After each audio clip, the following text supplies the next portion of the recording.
Hello and good night. Welcome to the full-time Friday night stream live from the Moe University workshop. I've just noticed that I did not update the overlay, so let me change this on the fly so that we know what we're doing today. So let me change this in real time. Because once again I'm late. Once again I did not have much time to prepare. Let's call this like Tohu.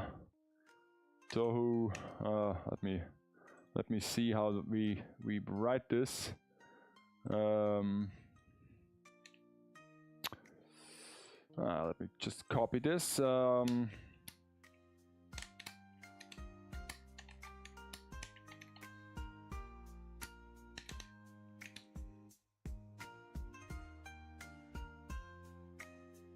Okay, so it should now be updated. Yeah, okay. So hello, welcome to the chat. Glad you made it.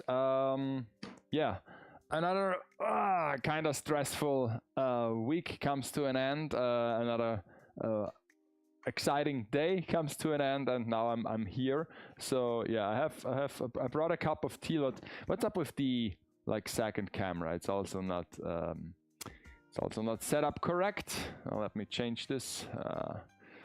Also, I hope that the batteries of the microphone will hold up.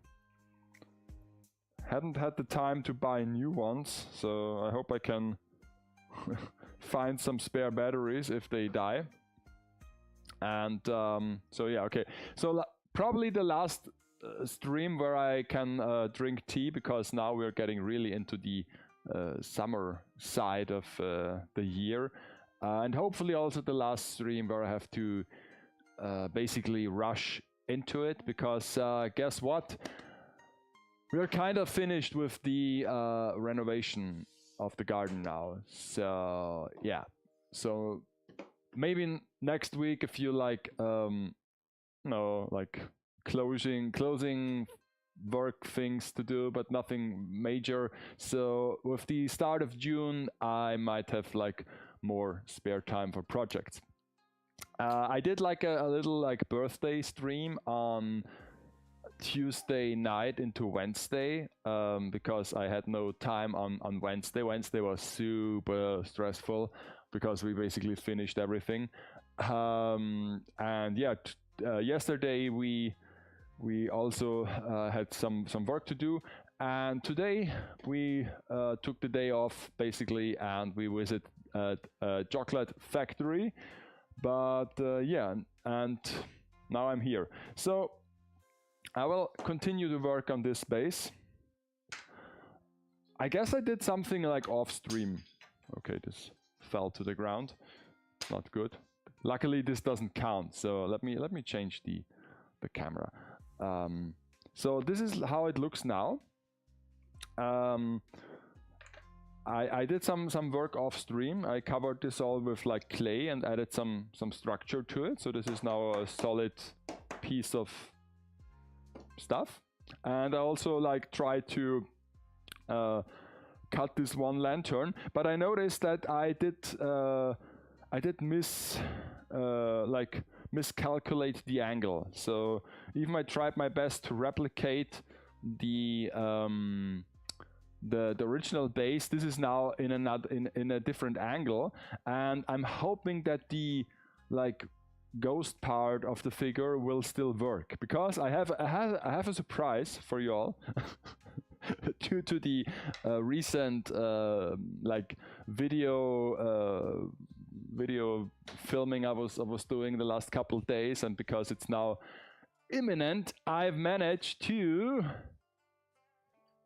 I've managed to mount her properly for the first time since I got her. I made quite a bit of a fuss about it. It's so hard to mount her properly, but I managed to put all the pieces together, and now the figure is mounted as it's intended, and it looks so great. I wasn't really sold on the base alone and how poorly those parts all fitted together. But now with all the things attached, this really looks great. I'm really happy with it. Yeah, so I wanted to show you this, and I now will film this on the weekend. I do the B-roll, and then I kind of take it apart, and then I will just try to mount the figure onto this fake base that I've replicated. The replicate. Who is that Kate? The trip was nice. Had a nice quality family time, and I might have brought some chocolate home, so I might can show you this later in the stream.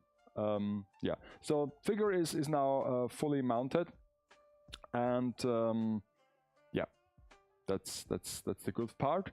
So today, the main thing I want to achieve today is to like sand and scratch up all those printed stone lanterns, and I've also bought a concrete effect paste. So because the last time I've tried this with the one that I had, this looks, you can't really tell from the camera. I can try to zoom in. Don't show, just feed us with the chocolate. So I can try to get this into focus. Let's see. Yeah, so I've tried it with like the things I have, and this is super grainy, so it doesn't really look that convincing, I think. So maybe this one here is more like has a finer texture. I will just try to I guess just open it. I wanted to take a peek, but of course this was sealed, so I did not. And I also don't have any tools here at the moment because I had no time to prepare, so I will do this on the fly. Okay, so let's see if this was worth the money to buy. It's like opening a jar of Nutella. Also kinda like messy because for some reason they never figured out how to. Oh, okay. For some reason everything is sticking to the lid. But yeah, this basically this is just the asphalt thing again that I've already have, but in gray. Which is great because this thing here, it just fell over. Okay. this thing here, already messed up. It's basically the same thing. This might even be like a little bit thinner and more wet, so to say. You can see it's already want to spill out the cup. This is not moving at all, but if I hold this long enough in this direction, it will spill out. But it's still less grainy than this. So, and it's also like gray, so I can just add colors to it. With this one, maybe not so much. So okay, this lid goes here. Because the lanterns are fairly like, I would say beige, ochre. So okay, let me just put on the lid again because I don't want to waste this. Already my hands are a mess, but yeah. Okay, so this lantern, last stream I've already tried to like cut it, and I did like this stylish cut and glued it together, and this looks nice. And I've already tried to put some structure into it. Once again, I try to get this into focus so that you can see it. Okay, here it is. There is some scuffs that I added, and I will now continue this work. I might have to like try to get rid of those glasses, because if I want to paint this, they get in the way. So I might use different glasses or the same ones, but I was too quick with this step. When I paint the whole thing, the glasses will get in the way. And yeah, then I hope that the spirit or ghost part of her will not interfere with the figure, because this lantern is now in a different angle. So we can place this over here. I was like cautious enough to put the lantern into the wet clay, so it has now this like the negative structure, kind of a Lego thing. So I can put this on here, and it sticks. Looks nice.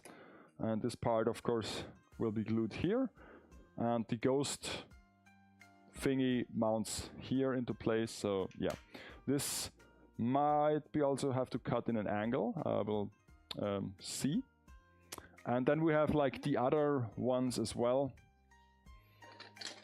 that we have to cut and prepare, because the original base only has like 2 lanterns, but I have 5 of them, I guess.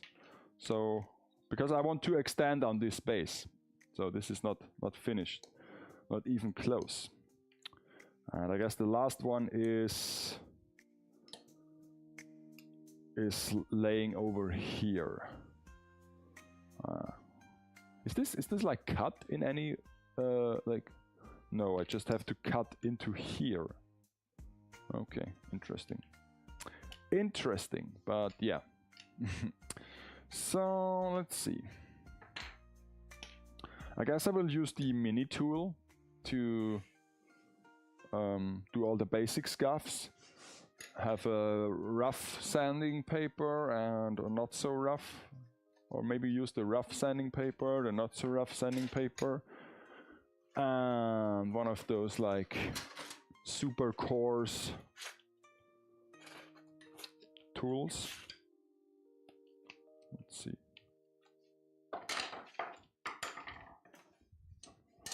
Those as well. We might use those. So this is like a part where there will be some dirt and grime. So I can clean the whole workshop after this stream once again. So let's get the mini tool out as well. I managed to put an outlet over here, so now I have like a cable. That's a nice thing. And there are some like bits that I can use to cut certain scuffs into it. Let's see. Those should be diamond tools. Of course, they are not diamond tools. For that price alone, you won't get any diamond things. But yeah. So let's start with the like broken part over here. So this has can I show the figure once? Or I will just, do I have a reference picture? Oh, figure is better, but don't want to damage her. So there is like I might do this with a pen. Huh. That's actually a smart idea to do it with a pen. Like, okay, so let's see. We have like, there is a big one over here, and then on this part there are also like big one, and those are all the major ones. There is a big one here.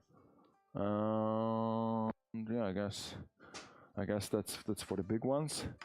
Then here we have like a big one here, a big one here, a big one here, and let's do another one here as well. maybe one on the base. It goes this way. So yeah, let's see.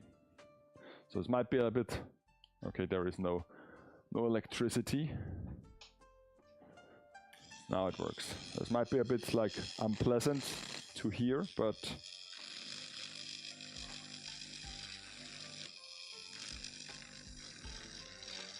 I will do it quick.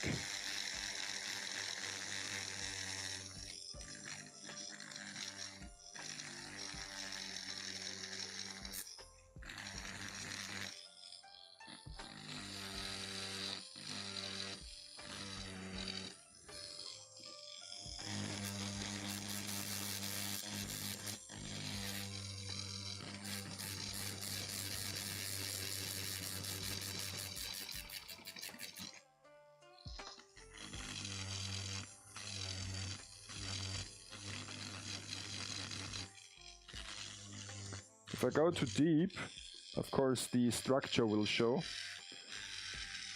because it's only a 3D print.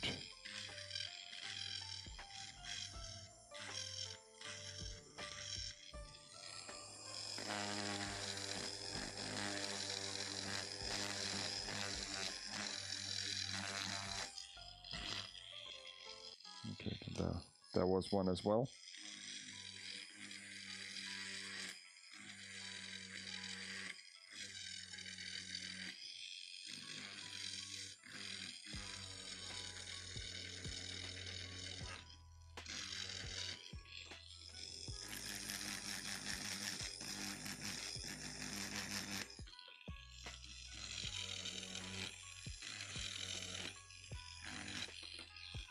And I want to have this one deeper as well.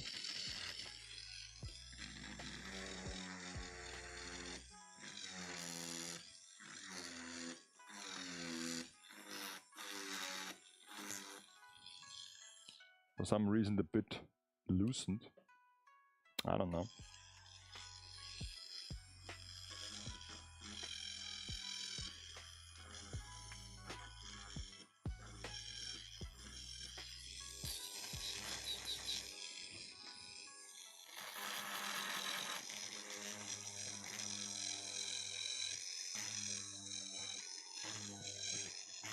Okay.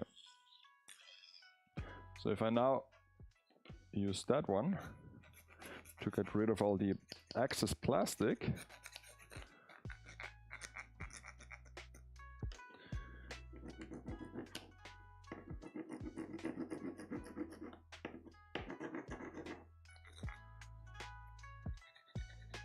and maybe extend the cut beyond the edge for a bit.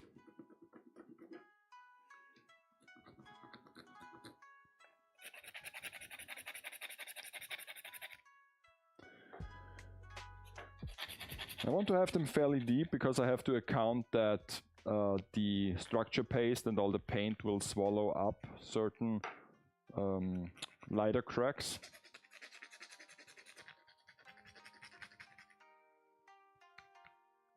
So I have to take this into account.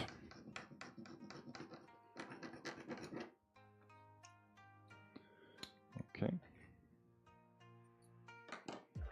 I literally also cut some corners already with the 3D print, because when it comes out of the printer it's all like very sharp.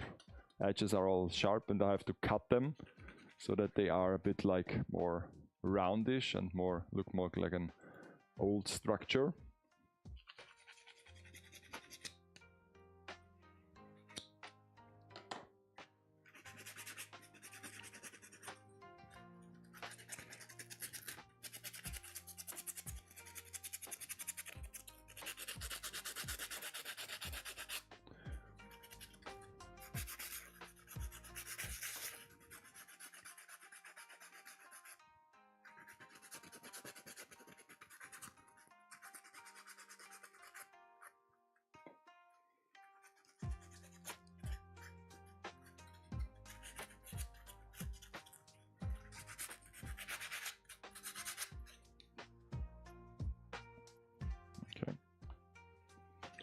So I hope you all had a good week.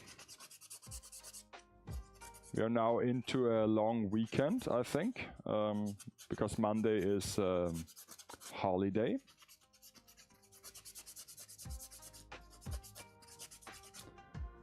And apparently the weather will be nice, if you count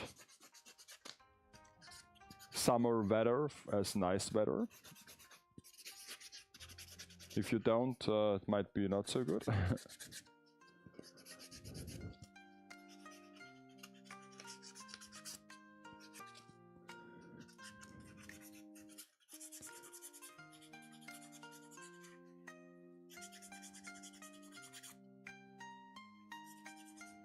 Okay, so this must suffice. I will later wash this part and then we will try out the structure paste, because I'm curious how this works.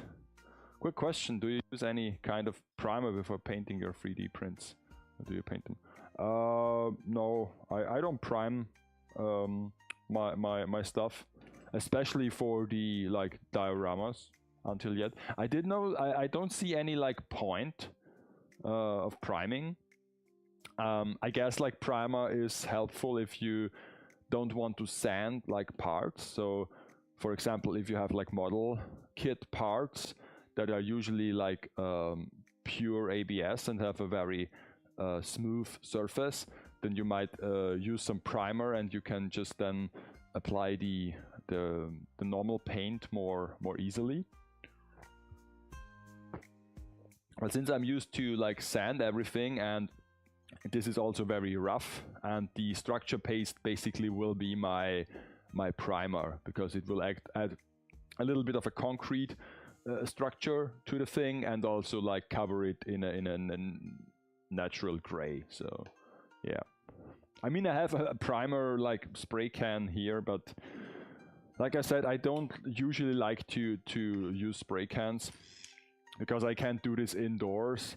I have to go outside, and it's always like, don't like it so much. Why is this always like keep falling down? I don't. Okay, now we got it.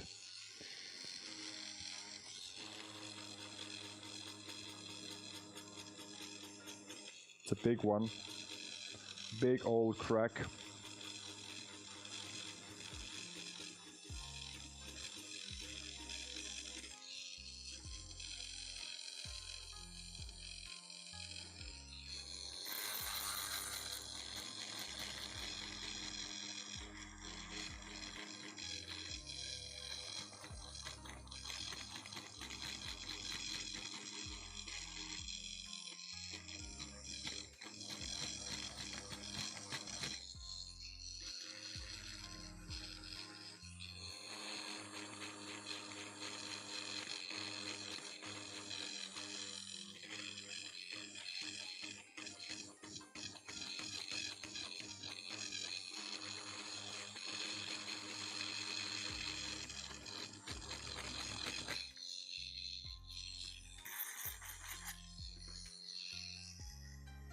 Okay.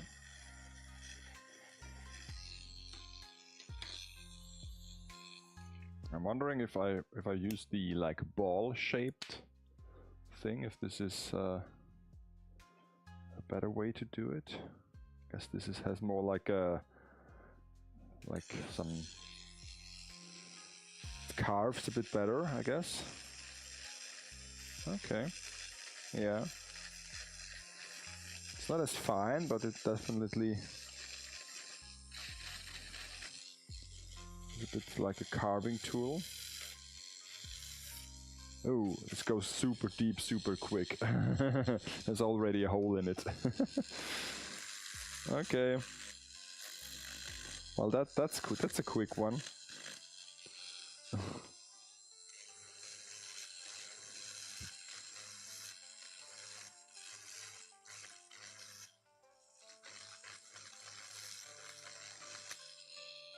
Okay. Is there another one? No, just that. Okay. I mean, I can add a one here.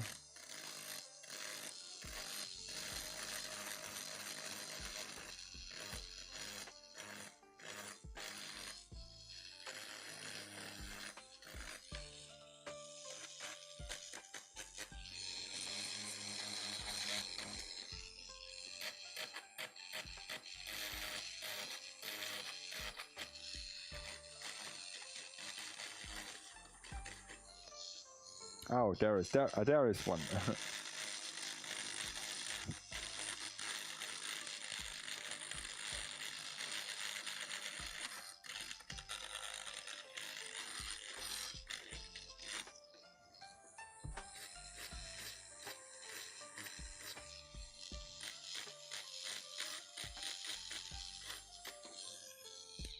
The fun thing is you don't really have to think about it because it's just like stone cracks that have no real reason to be there. But there is now a hole in this, so this doesn't look so good. I have to fill it with clay.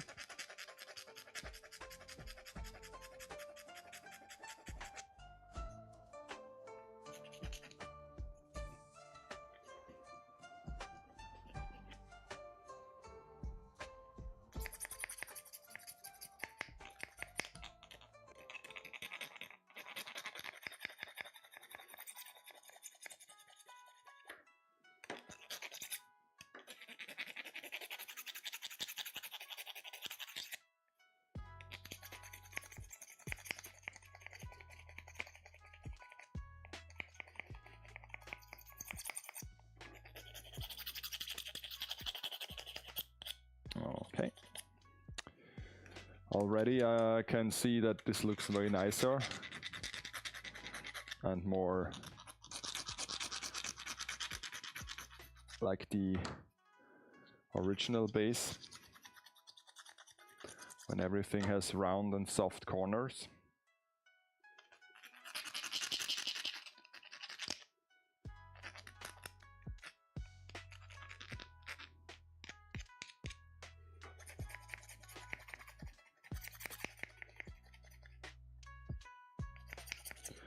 So now the base over here.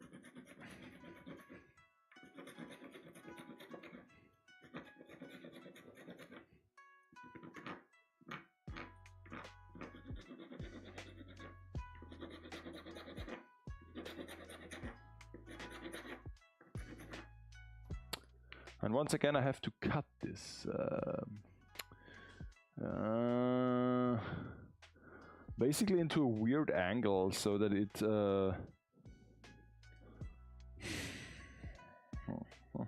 let's see, so that it gets into, why doesn't this fit anymore? Did I just like sand off important parts? Okay, where's my pen? So I cut into here and then straight down.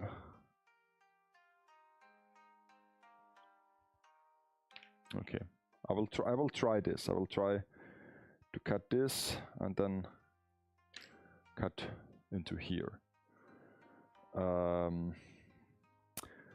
For the whole thing, yeah. Okay. I guess I will do this with the mini tool as well.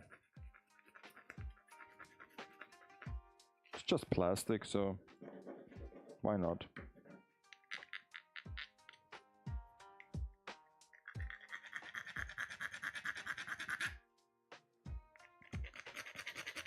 First we print it, then we destroy it, and then we rebuild it.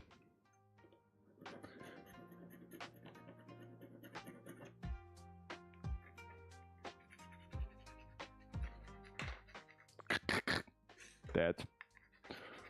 Rip.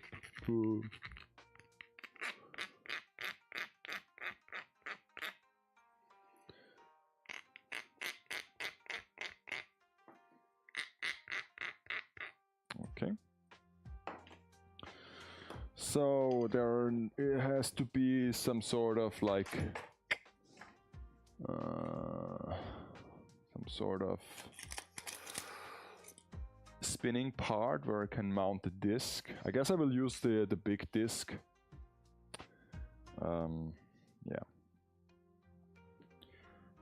because I want the cut to be at least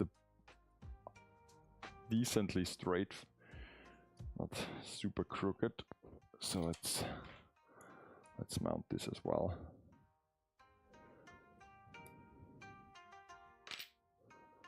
Mhm.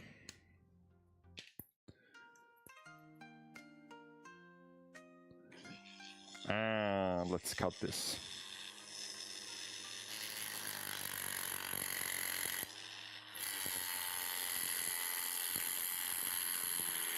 Like a knife through butter.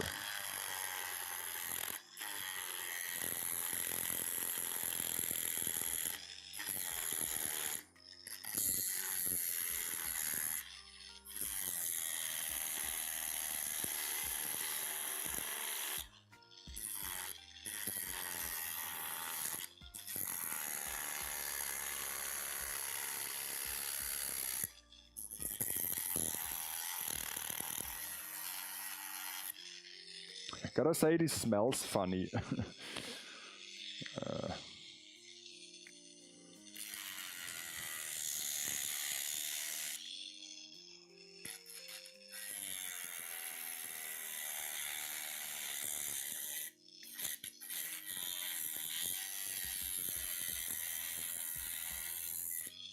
It almost smells like vegetable soup.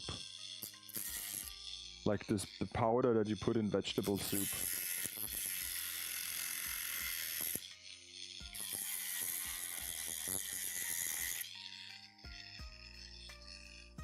And of course, it's all gooey now.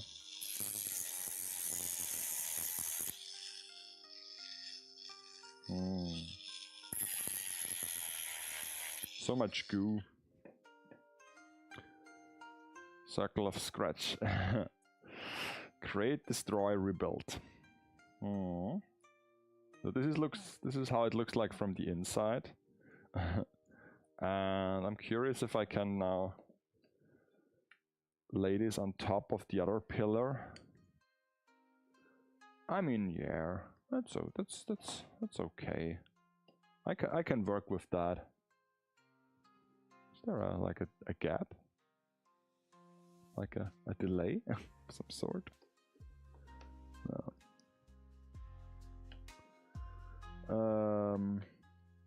Like so. Yeah. We have to see how this fits together.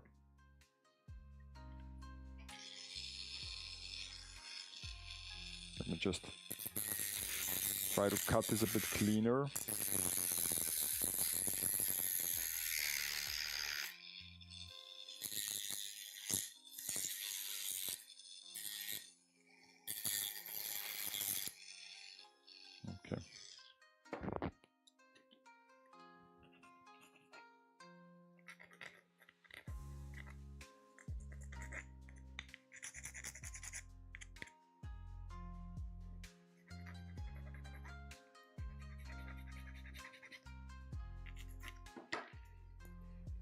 So I might as well put those two parts together.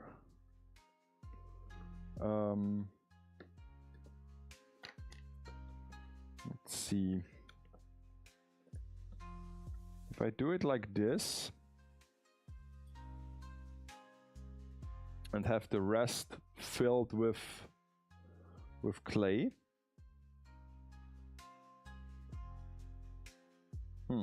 Yeah.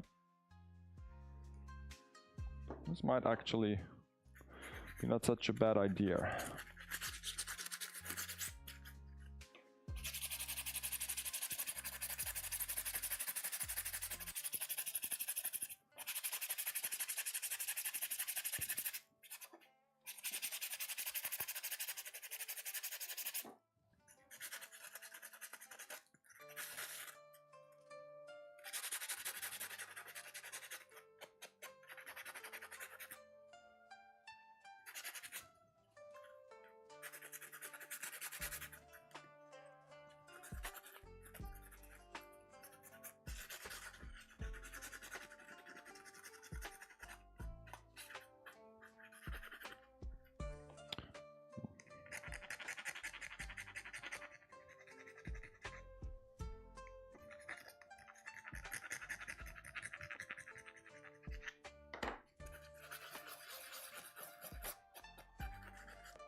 So, and hopefully this will fit together with some super glue.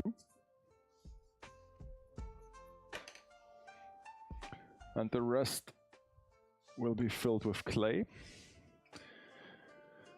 So yeah, let's see if I can spread some glue in areas where I might think this will touch the other surface. Let's see.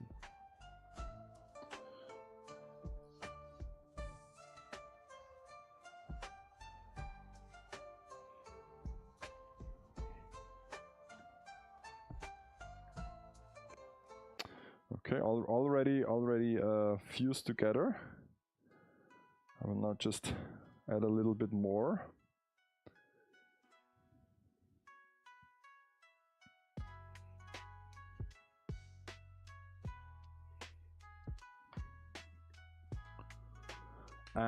Would you look at that? I would say this looks convincing. Of course there is a gap here, like you can see inside. I will now cover this up with clay and let it dry for a bit, and then hopefully I can add the structure paste. So where is the clay? Now the apron is doing wonders today. Poor little figure over here. It's getting all dirty. I really have to clean her. I guess I will use the compressed air. Oh shit. Have some super glue on my on my fingers. I've touched the areas where I've added the glue. Where is my modeling tools? Here. Do I have some water? No water. I can use the tea. Usually I'm not drinking as much. Even if I really should like get rid of those super glue areas. Just cover them with clay and we should be good. Basically fill out all those holes. And also this one on the bottom here. The bottom hole bothers me as well, so I will just seal it with some clay. So now it's sealed. And we will just put the clay in there. Okay. More. I have a smooth surface.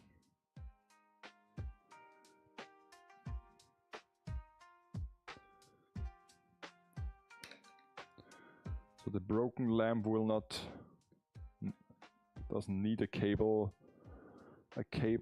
hole. Like, I still want to use LEDs on this base, but yeah, that's for a later stream, I think. Okay, let's keep the original structure intact. And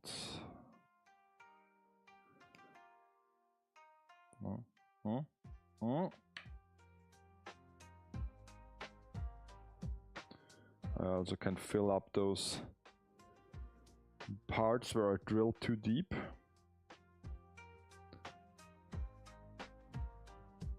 Like where the dwarves dug too deep. I'll have to fill this up.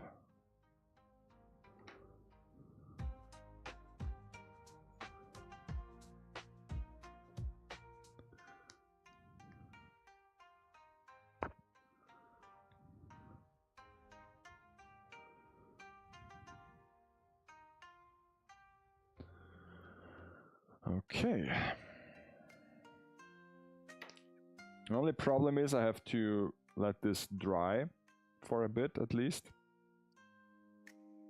until I can put on the structure paste. But this shouldn't take long. So it looks like this now. If I press it onto the base and get it into focus, yeah. So yeah, it firmly rests on this like rock piece here, and I might also can like I can try to carve into this a little more. Let's see if I manage to. If I have this already here, I can try to. Oh, that's super messy. No, I will not do this. I will not do this with the mini tool. Just do it by hand.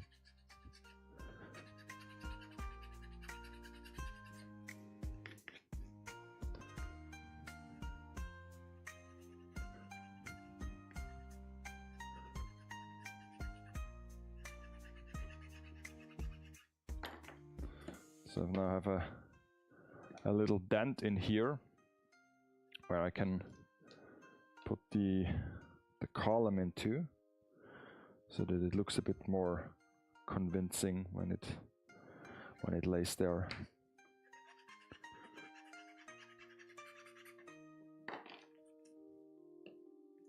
Yeah, that's nice. Yeah, that's nice. Okay. Yeah. Very well, very well. I'm really looking forward to the look of the finished base design. I think it will look cool.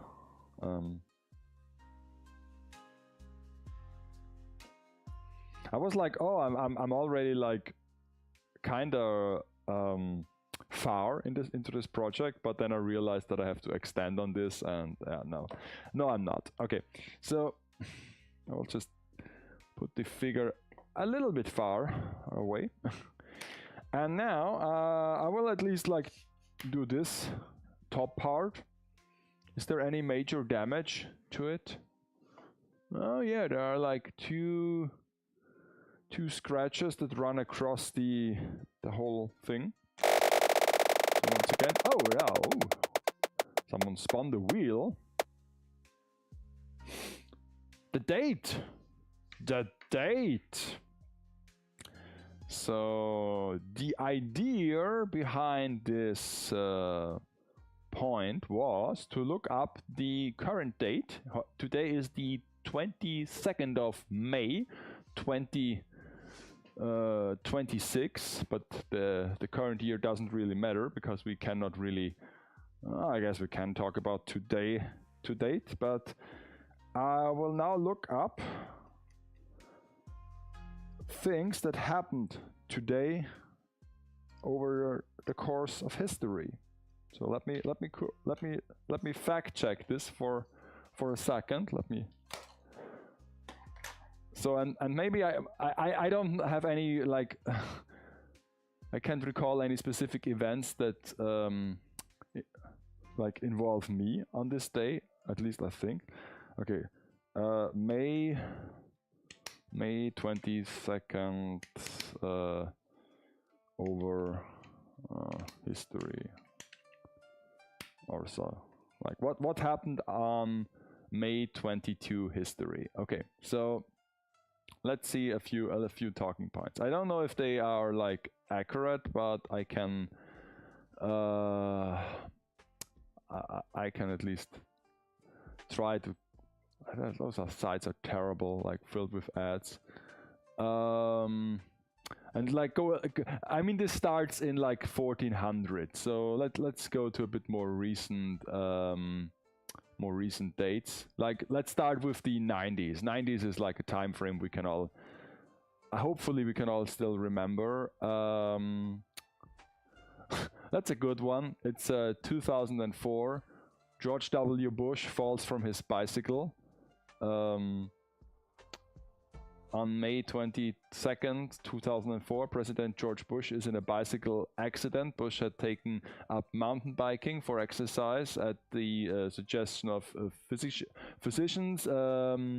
Yeah, and then he fell. The controversial documentary Fahrenheit 9/11 wins the Palme d'Or prize. So like the film got a prize, documentary. Okay, so in 2017, Manchester Arena. Okay, got bombed. Is there any like thing that happened before that? Nixon arrives in Moscow. Okay, it was in the 70s. So nothing has really changed. There anything more like? I guess the reason is because I'm searching this with Yahoo. This can't be good. let me see if I can do this a little bit better. Okay. So okay. There we have it. So that's a nice Wikipedia list. There's actually a Wikipedia list for this date. That's interesting. So we have like what's is that just birthdays, aren't they? Okay. So here are events. Okay.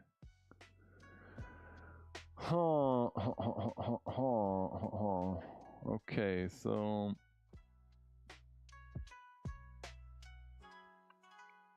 there was a SpaceX flight of a Dragon capsule on the Falcon 9 rocket on this day in 2012. This is an interesting fact. 2012, Tokyo Skytree opens to the public. It is the tallest tower in the world, and it's the tallest tower in the world. I don't know if this is still accurate.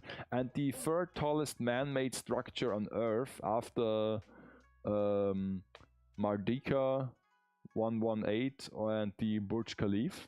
So okay. I actually was on the Skytree once. Although everyone told me that it's a rip-off. It's like a tourist trap. Most likely from like Tokyo Tower stands. They say no, don't visit Skytree. Go to the only Tokyo Tower, no Skytree, because you have to pay a pretty hefty fare to ride to the top. There are actually like 2 points, and if you want to ride to the second one that is on the top of the tower or near the top of the tower, you have to pay extra.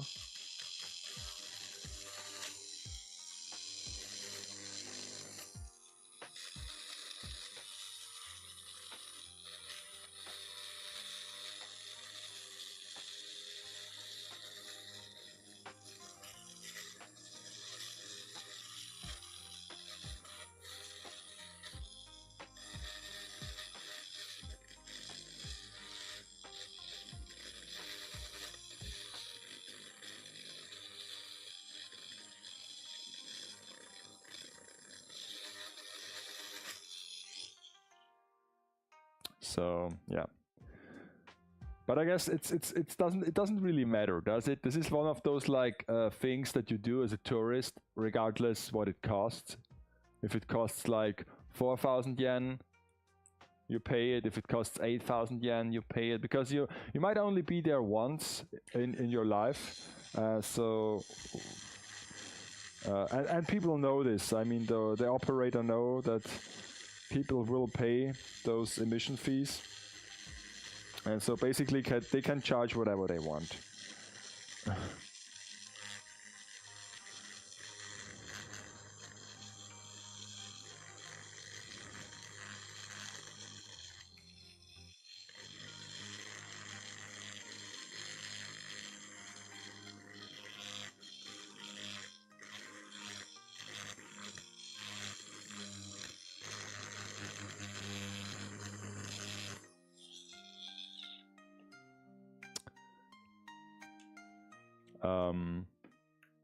But I don't know if the lift up to the Skytree was anything like special.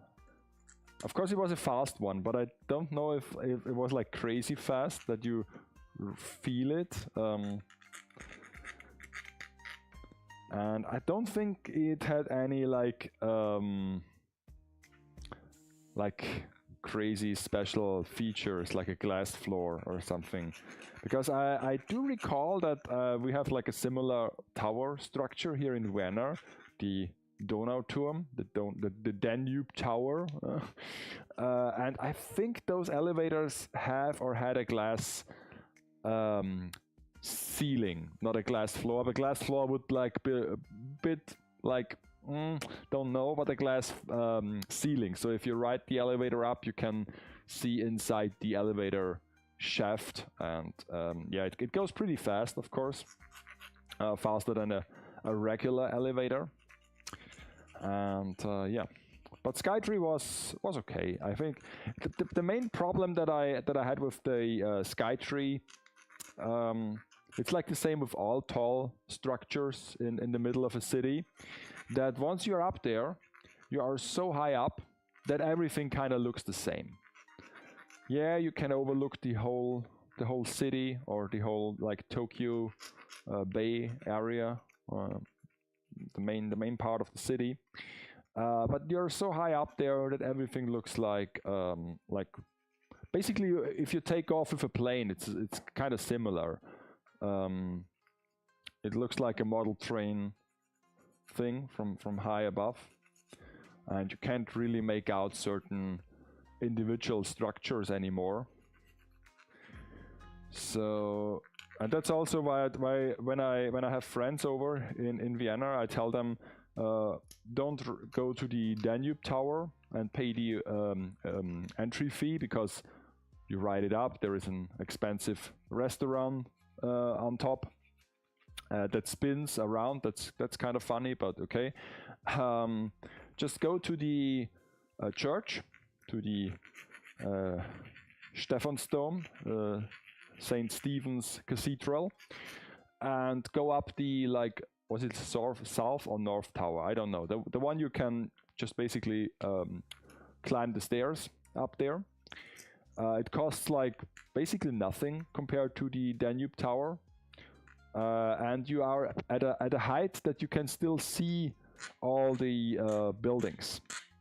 It looks kind of like an isometric view from like a strategy game, like one of those like real-time like Anno series, like where you have to build like structures and cities, like, or Age of Empires, or like SimCity.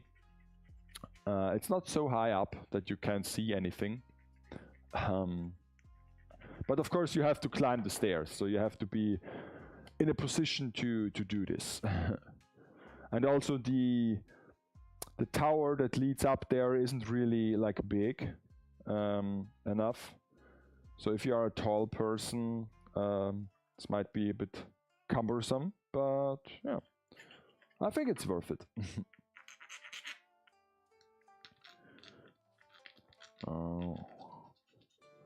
But yeah, Skytree is it's okay. I think the look of Skytree is also like, it's not as iconic as the Tokyo Tower, of course, because every like anime fan knows the Tokyo Tower because it's featured in so many iconic series. I don't know if they still do this, because but back then in the 90s and early 2000s, there are a bunch of series that had their like at least one major scene that features the Tokyo Tower. But yeah, there is actually also a funny story about the Tokyo Tower as well, because at night it is illuminated, and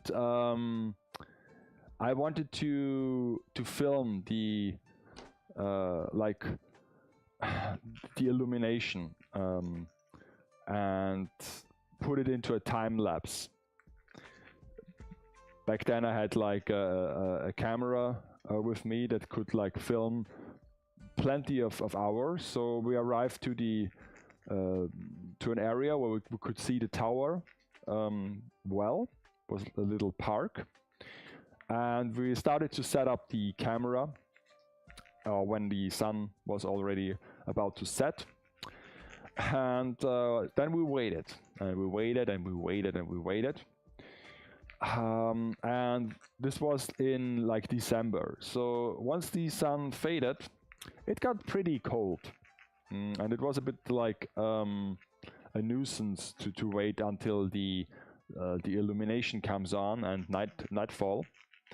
And for some reason, while we are there, we saw some other, like, clearly not like tourists, but like Japanese people that also mounted a tripod and started to film, or like got ready to take some pictures. And I was like, okay, that's interesting, but I guess, I mean, why not? I mean, they could be tourists as well from another city. And then the lights came on. And of course, I did not know how the lights will went on, if they come on all together or if it's like in little sections or whatnot. And I was underwhelmed. I was like thinking, okay, this is not like I have the like typical Tokyo Tower light situation with this like orange, white, like gradient, like the typical. If you Google, if you take an image search like Tokyo Tower at night, this one. So I was like, that's strange. And there were a few lights, and it was like totally different. And we waited, and it didn't change. So we just, aborted the whole adventure and went home to our like hotel. And after that, I've Googled what happened, and basically it was the one day, I guess it was like Christmas or around like Christmas, or was it like New Year's Eve, something around that time. And this was the one night where the Tokyo Tower was illuminated in a special pattern. And that's also the reason why there were folks there filming it. So we were not the only ones, because it was a special occasion, but I didn't need the special occasion. I needed like the classic lights. So I was like a bit disappointed. Yeah. So that's I think that's a funny story.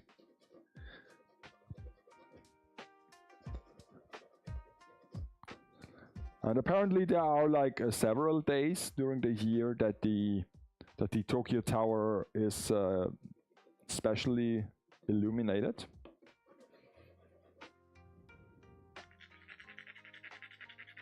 So you might check out those dates. They are listed somewhere, I guess, on the internet before you plan your visit. For us, it was not really a planned visit. It was just like, hey, there is the Tokyo Tower, and it's already kind of near nightfall, so we just started to film this. Okay, what else did happen during those days? Let me see.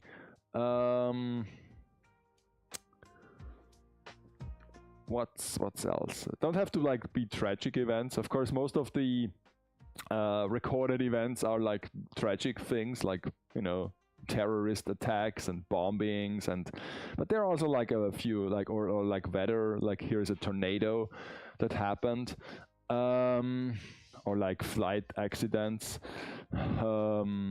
What's here?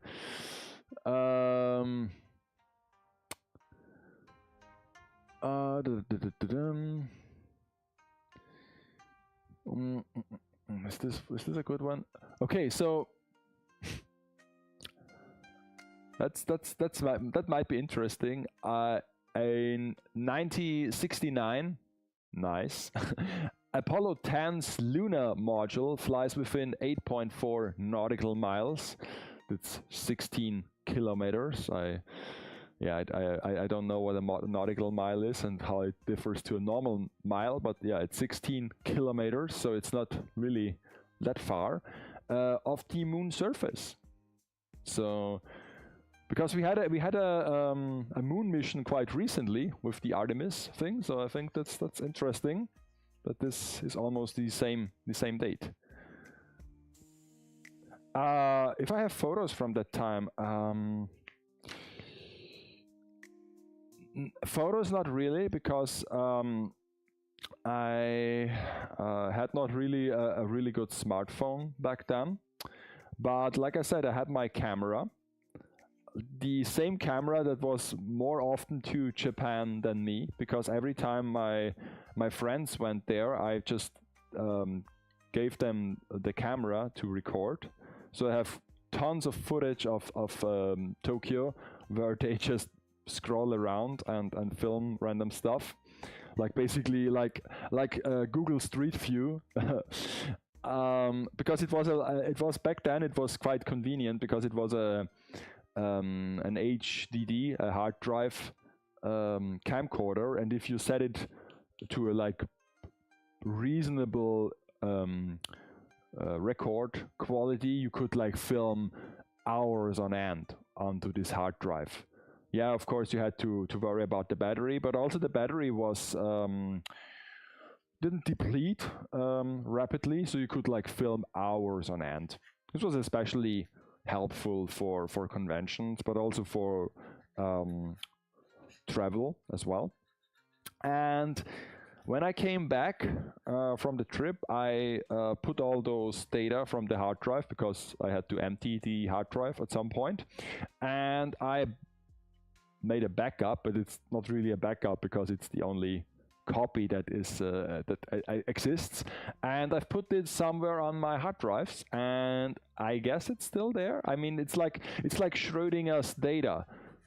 It's on the hard drive, and as long as I don't pursue to access it, it still works. It's still there. But of course, I found out that I have to do this quite soon, because my hard drive is filling up with like B-roll of figures. That's the downside if you film like crazy high bitrate material that basically gets compressed to hell once it arrives on YouTube. And you can put the data on the hard drive, on the external storage, and I don't use like crazy expensive hard drives because of the volume of the data, and also like normal hard drives with like the SATA connection. So no SSDs or no like what is called M2 SSD. So basically what you put into a PC nowadays. And you can put the data on there, it's fine. But for some reason I found out if I had to access older material, and like video files are quite large,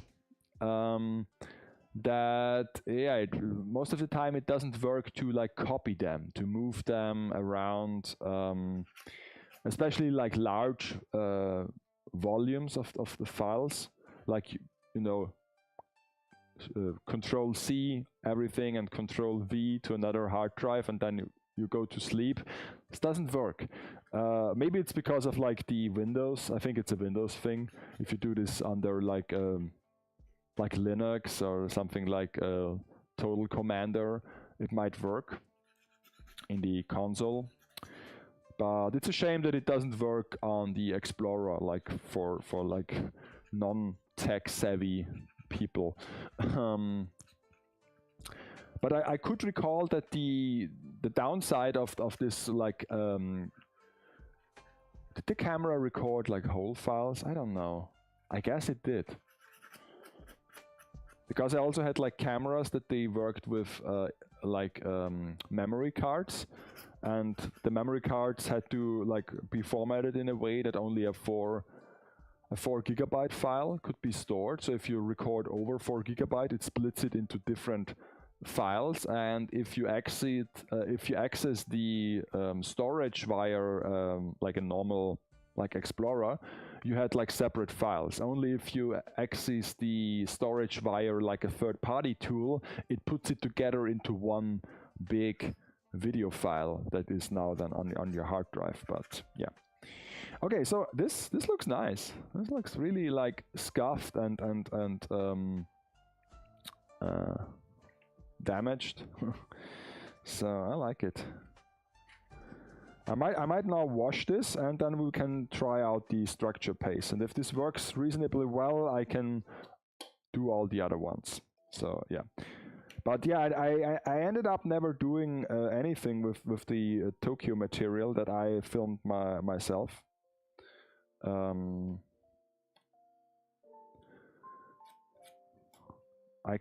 do recall that each night we sat down and basically did an unboxing, or we spoke what we bought today.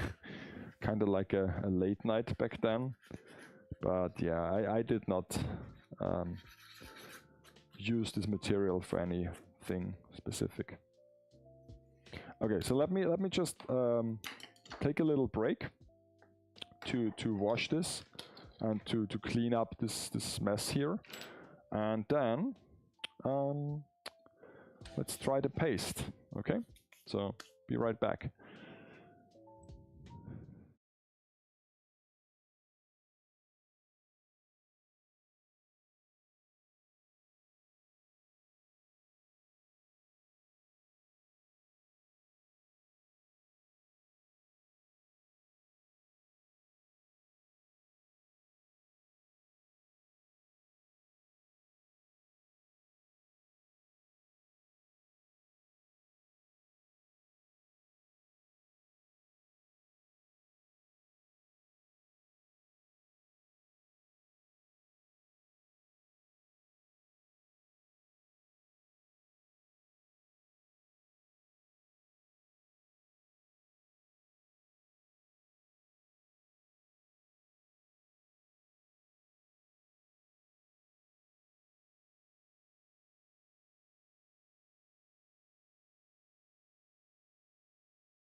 Okay, so back again.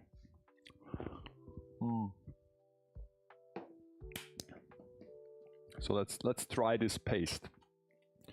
Maybe I will just use the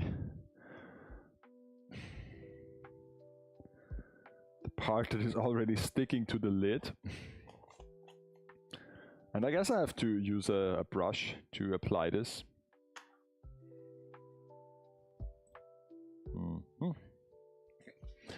Let's see, one brush. Brushy. Yeah, that's totally the same thing as the concrete, but like, yeah.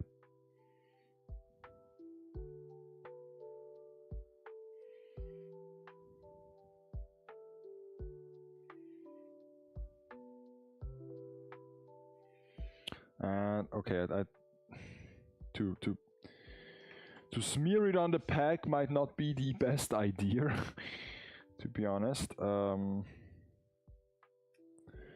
So yeah.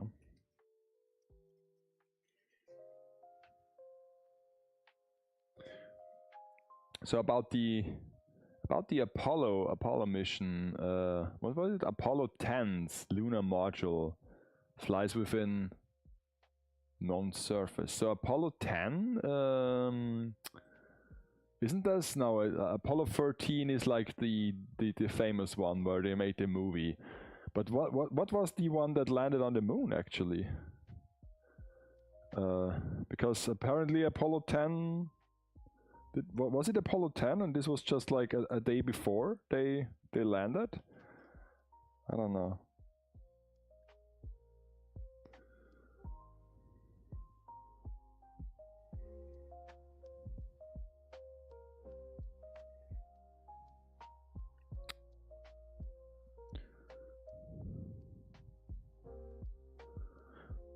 I mean, I'm sure the space race was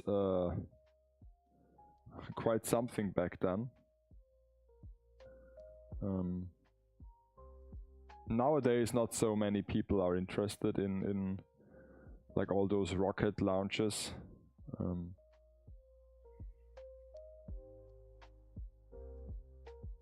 There was also fairly little hype behind the Artemis, or the recent Artemis flight, where they basically just went around the moon.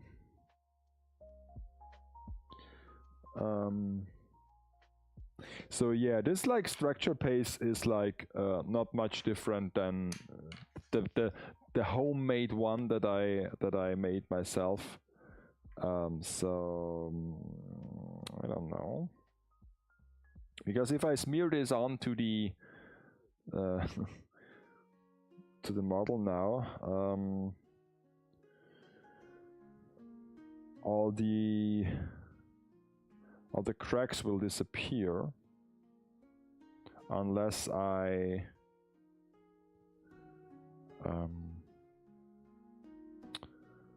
redraw them. So yeah.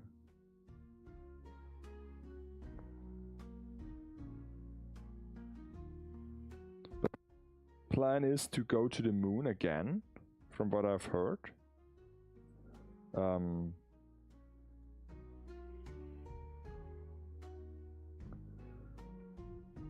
Within like a reasonable time frame, so I might get my chance to see a moon landing.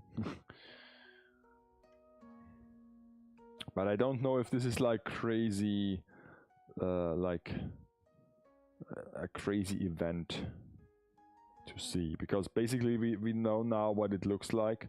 We have like pictures and enough data to replicate the surface. So I guess there isn't much hype around like space exploration anymore.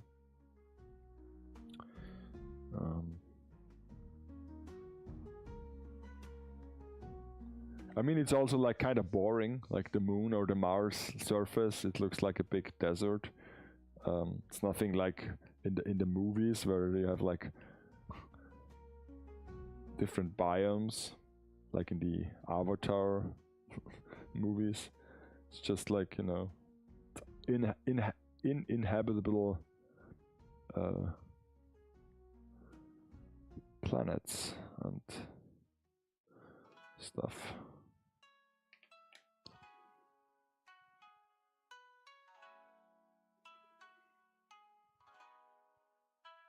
But space exploration is definitely an interesting topic,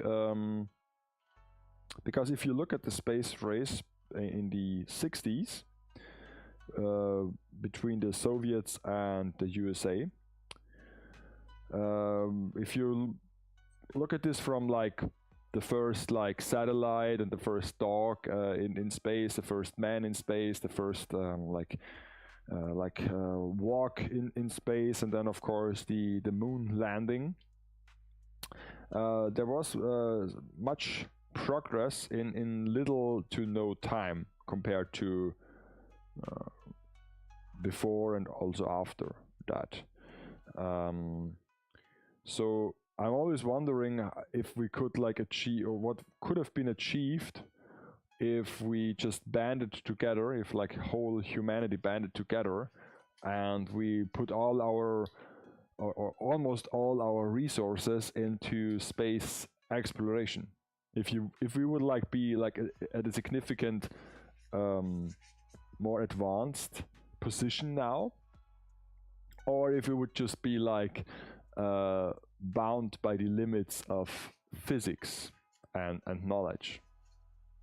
Because right now we like back then we put like some man onto the moon, and nowadays it's not so easy anymore, because basically they have to be afraid that something happens and breaks, and that, you know, nobody wants to lose some astronauts on their watch. So it's not so easy as it was back then to justify unnecessary risks. But then again, at some point, you're wondering. I mean, I'm sure that there will be another moon mission, and then you hear like silly plans that are like fantastic sounding plans that they want to build like a base on the moon to use it as a getaway point for like Mars missions. And this is like, I guess it's like a solid plan in the way that like Jules Verne had a plan to go to the center of the Earth, but is it really like possible in like 10, 15, 20 years if we are not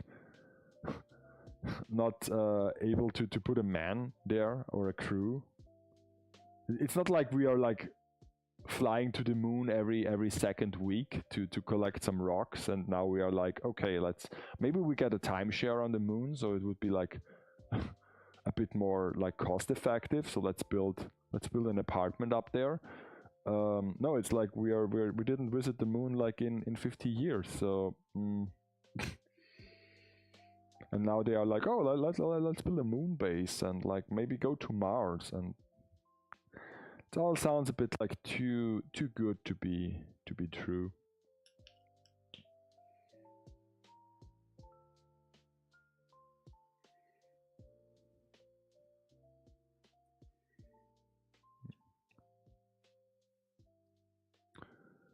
Okay, so I really have to be very sparse with the adding of the structure paste, because otherwise it will totally overpower all the cracks I've already set up.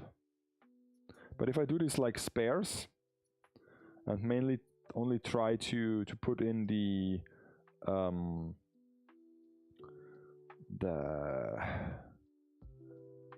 color, or like the acrylic paint, but not so much those like little sand pebbles that are in here, it's okay. But basically it's the same like this, but without the color. So yeah, should have like bought the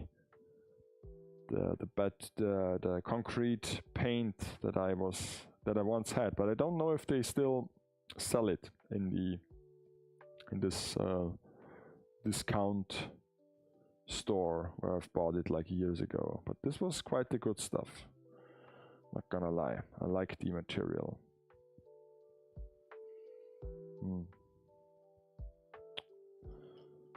Of course, if you have anything that you remember that happened today, or maybe tomorrow, because we are getting close to midnight, you can also share it, of course. Because I can't really recall something that happened. I mean, I guess I can, because it's the I don't know the English word for this, but the Pfingsten, like religious thing, like basically the official end of Easter. It'll be fun to live long enough to see times like that the Gundam era will finally begin.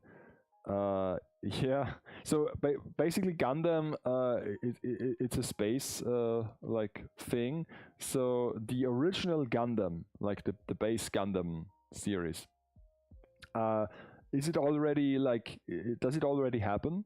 Like now? Is it one of those series where they thought like 2010 sounds like futuristic enough, we will never see this date, and now we're basically living through it, like Evangelion, like back when Evangelion was like came out, it was like in the distant future, and now it's like the distant future. So did it already start, or is it like still like 100 years away? Because then we can like speculate or still be hopeful. But if it's like 5 years away, maybe not. It's like those end of the world calendars where you say, okay, when the Mayas predict the world will end in 50 years, it's something you could like, you know, scam people over it. If it's like in 5 months, maybe not so much.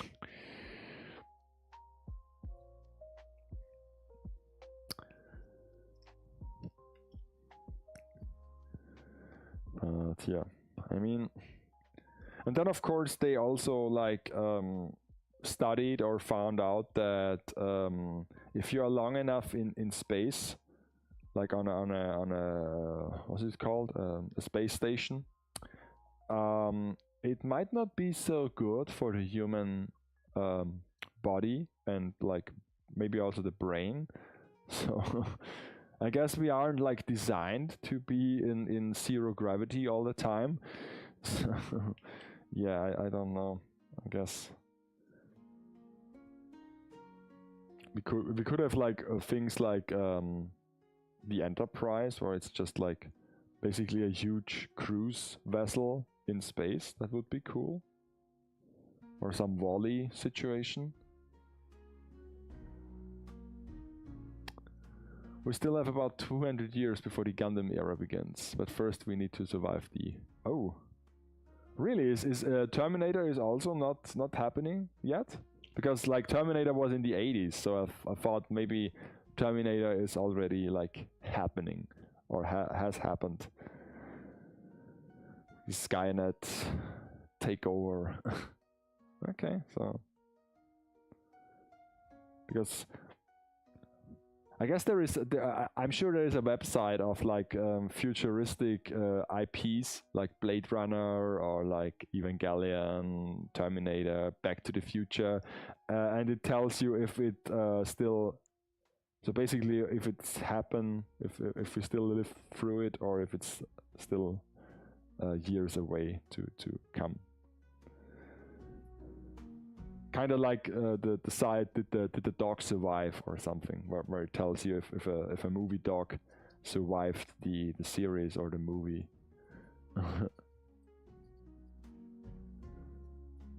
There are a bunch of like silly or interesting websites out there. I'm always like curious to find them, or to you know, get some insider tips.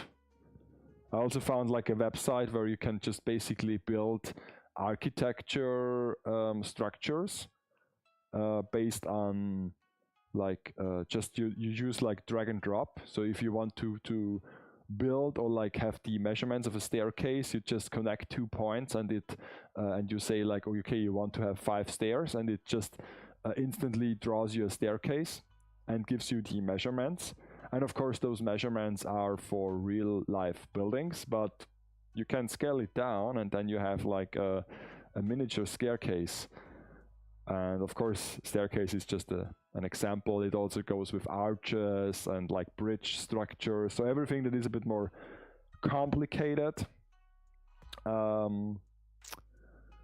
So yeah, and it's also US centric, so you have to convert from like freedom units to real units of measurement. So, but it's a cool site. August 20 is basically the Skynet war era, where John Carter fights against the machines. Okay, so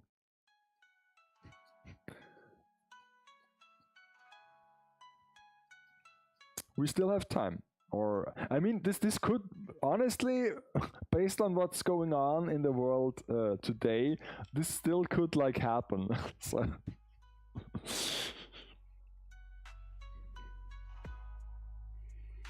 it would totally make sense, or it's not out of the picture. So because if you tell me like that we have in what is it, 4 years we have a moon station, or we like colonize the Mars, what is it like called, terraforming Mars, I would say, yeah, okay, that's bullshit, that's science fiction, or that's fantasy.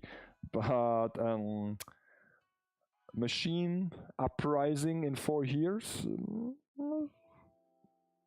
I would not bet against it on like Polymarket. I'm sure there is a bet on Polymarket about like Skynet thing taking over.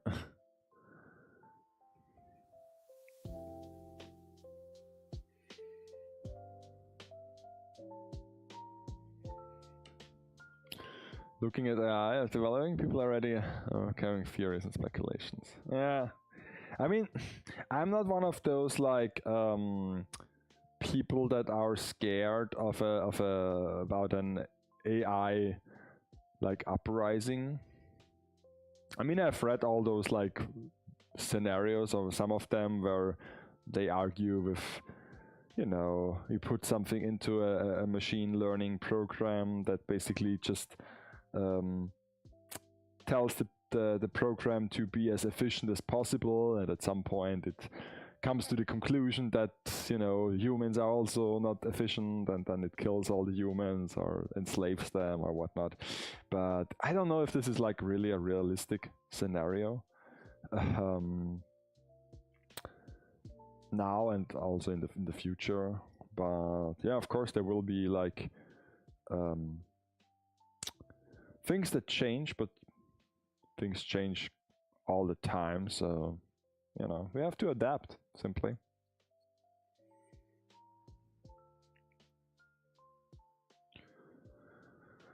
So, yeah.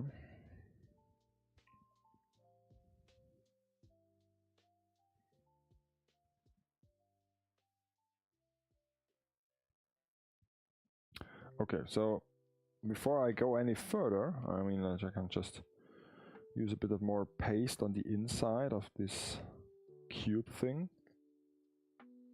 Cover it all. Go really in there.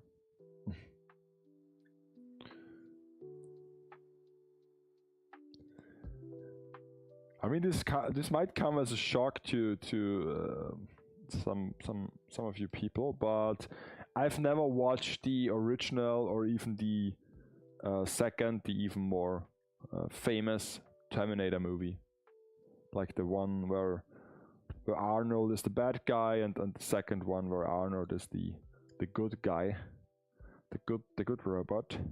I've never watched them, especially not like from 0 to 100, from beginning to end, with like sitting down and like, okay, I'm watching this movie now. I might have seen some snippets on TV, but all those movies were like came out in a time where I was like too young, or even not alive, to enjoy them. And after that, I wasn't really interested in like real life movies and cinema. I was always like more of a cartoon person in my youth, so I didn't watch like many of those like classic movies. Nowadays you can hide this a little bit better, because you can just, you know, there are people on the internet who make a living out of telling you basically what happens in each movie, and what you have to think about each movie, if it was good or if it was bad, or if it's like, you know, considered to be good. So you can held up in a conversation, and of course now through the internet, you can, you know, certain scenes of all the movies. But yeah, I've never watched the Terminator movie, the two of them. The newer ones also I didn't watch them, but not because yeah, they weren't good anyway, so why should I? Yeah, I've not watched so many like classic movies that people might consider as an all-time classic.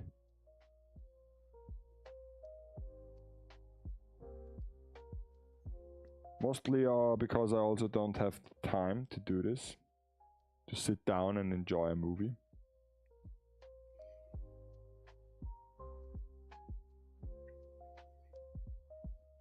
Also don't have like don't have any streaming services on a regular basis.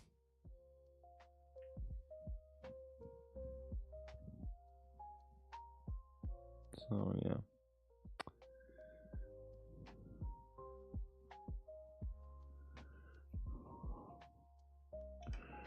Okay. So I'm disappointed by this paste. Would have wished that it's a bit more not so coarse. But I mean the final like finish looks okay. Especially if I will paint over this, but yeah, some of the cracks I have to do really big and deep cracks that they are still showing on those like models. So it's a concrete structure now. I can try to zoom in a bit. Let's see. So yeah, you can see it. I mean, there are still, the cracks are still here, some of them, especially if I just try to remove the paint and all those like small sand particles in here.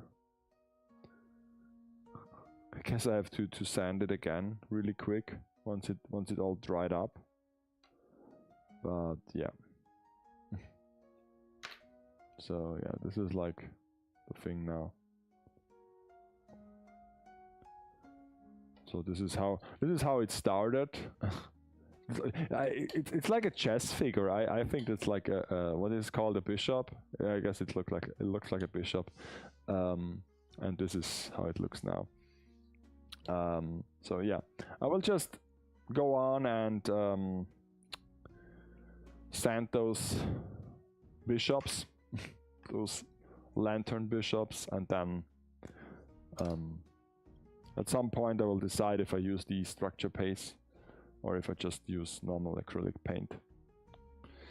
So let me see. Yeah, that's the roof. Where is the other one? Here, okay. Let's put the roof on top. So okay. Because the other ones I don't have a reference for, so I can just, I guess, do whatever I want. I will just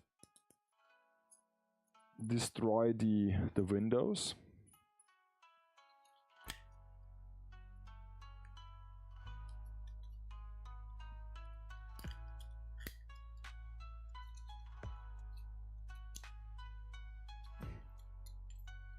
So that I can mess around.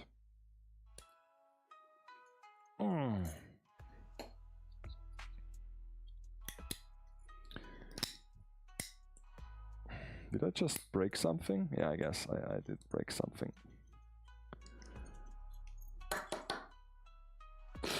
Ooh, everything broke.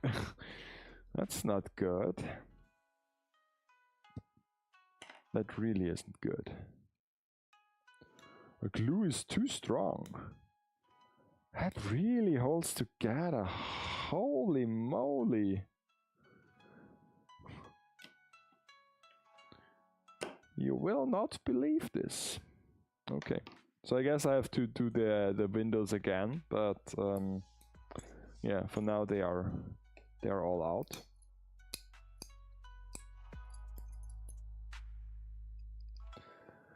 Okay.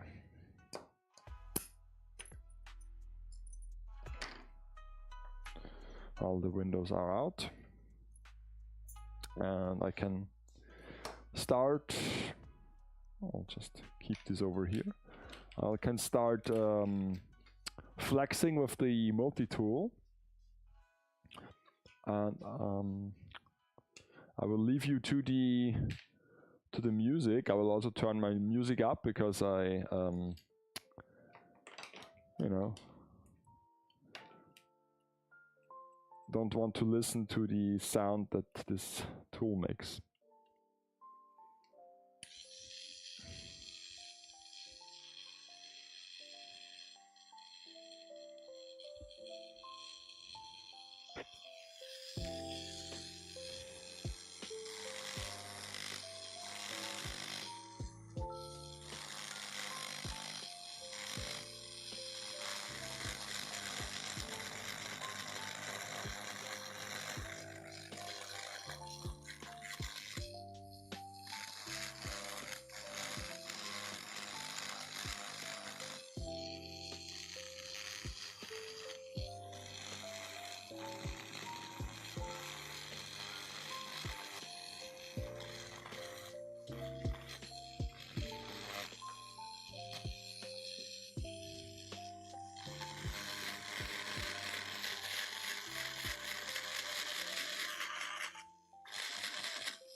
Yeah.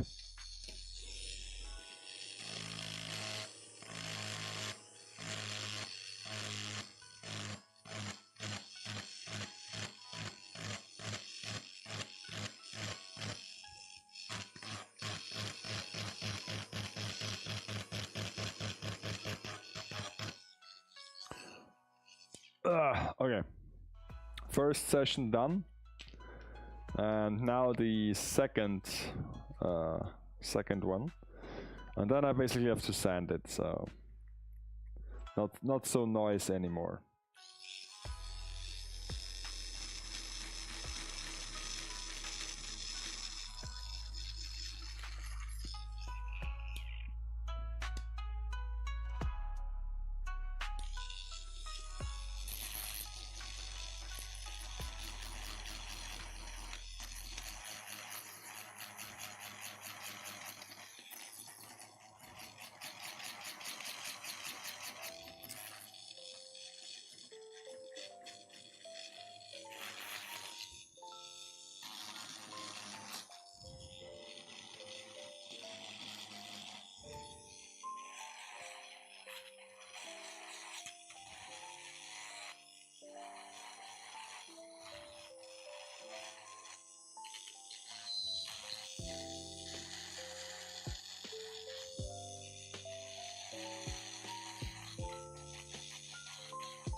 So many edges.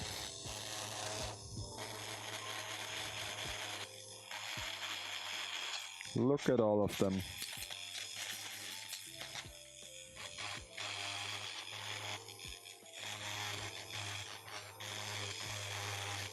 And all of them need to be like smooth and round, not sharp and pointy.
Okay, I think that one is done.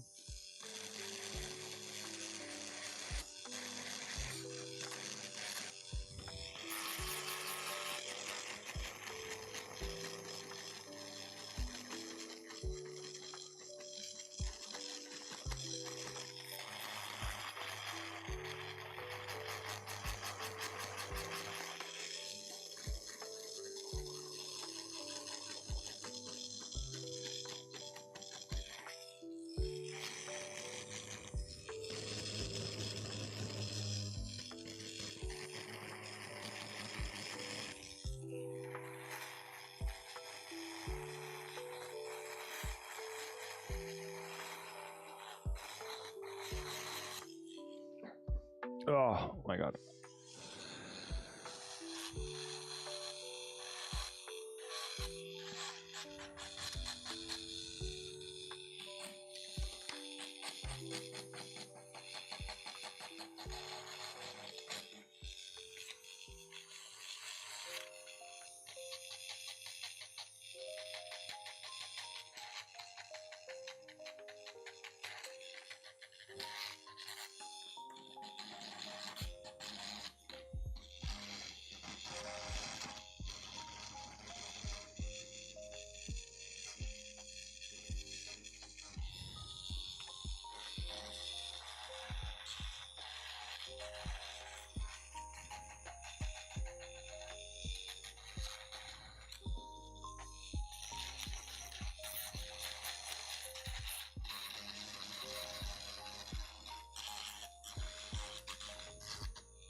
Oh god.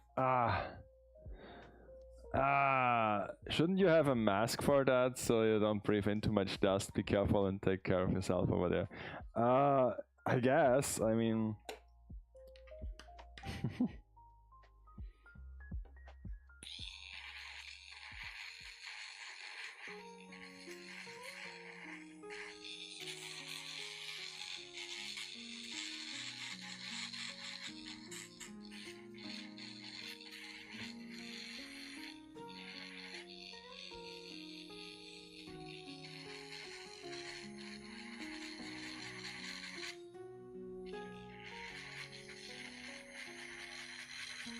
I mean, those particles are fairly hard, fairly large, and fairly, like, more like chunks of plastic, so...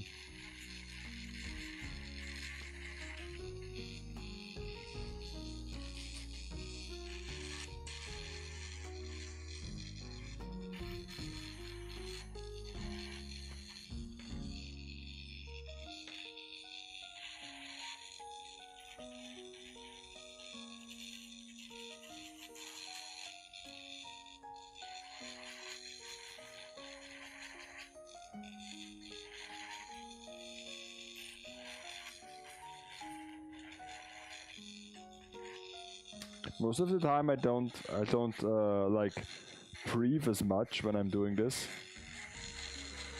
I try to keep my breath, hold it.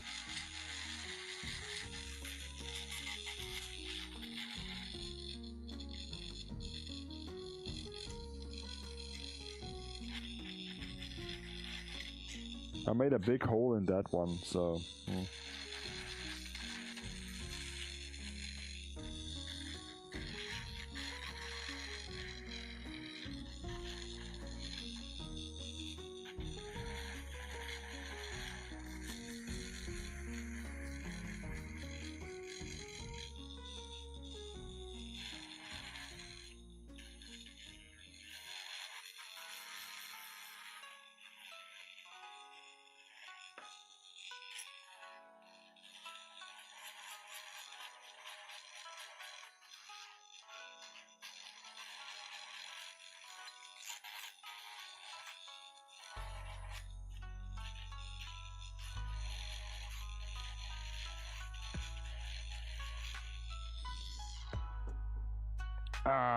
Okay.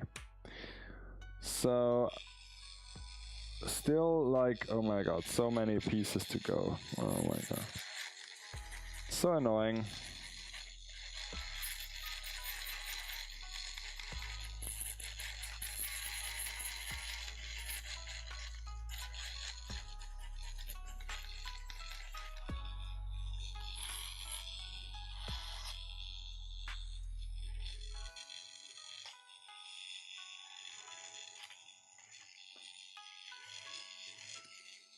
Okay, for the other ones, I guess I used the hand tool.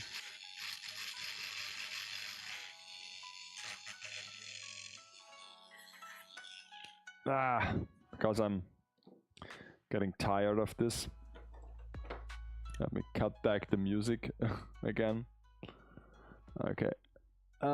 So okay, that's a bit too little.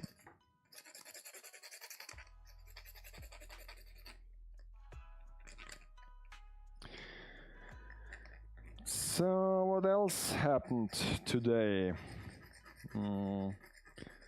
The only thing I can recall around this time is that it is like the end of Easter, and that meant that it's usually Dokomi around this weekend.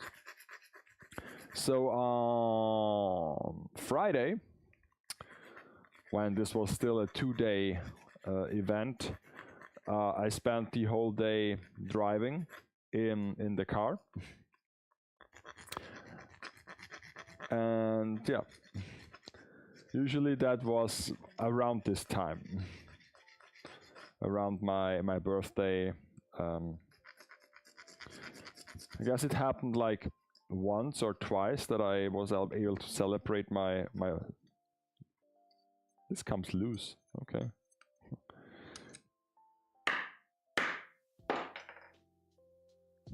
ouch, to celebrate my birthday at an event. Isn't as fun as it sounds, honestly? Because you don't really have time to celebrate, or at least we hadn't time.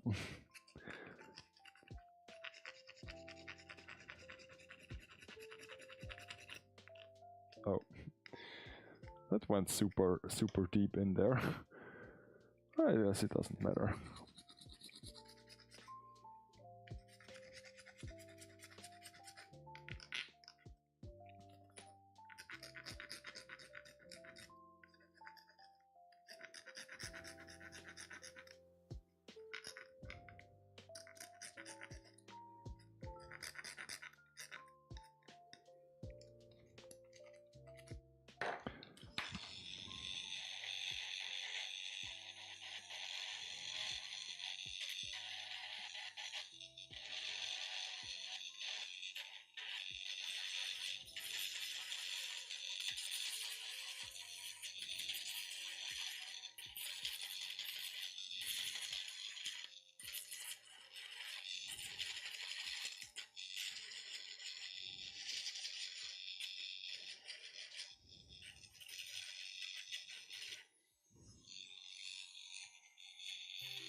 Okay, so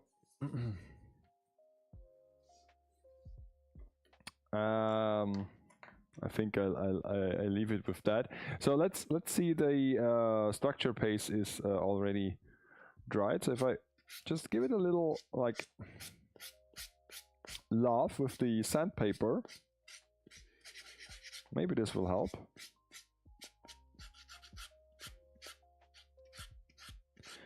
Just a little bit to get rid of the bigger particles.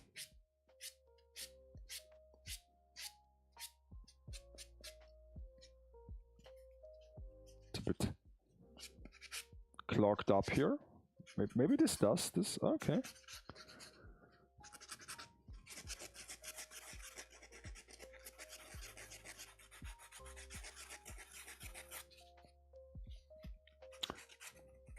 It's getting better.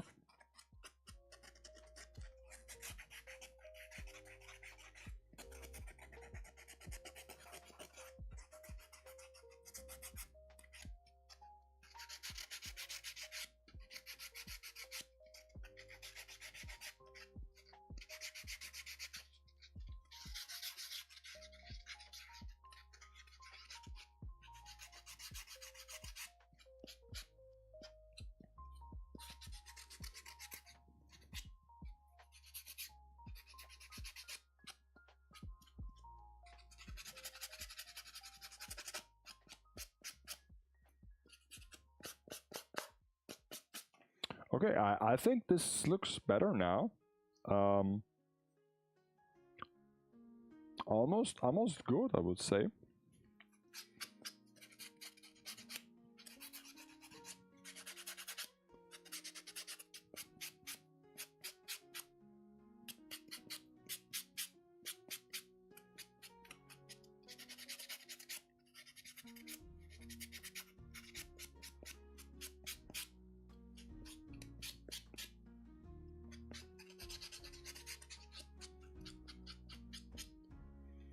Okay. So let me just clean this up with the coarse one, and then I can paint them. Maybe I'll do like one of them or two of them like cut in half and glue it together, because it works so good with the other one. Oh, 1 hour is gone already, huh? Time flies. Oh, it's pre-ordering again. So yeah, I did not change the wheel. I will change it for next week, for my weekend plan. So yeah, pre-ordering. So anything in the pipeline today? Because I didn't order anything recently. Next week though I might have to, because I will film my 1 month in figure video, so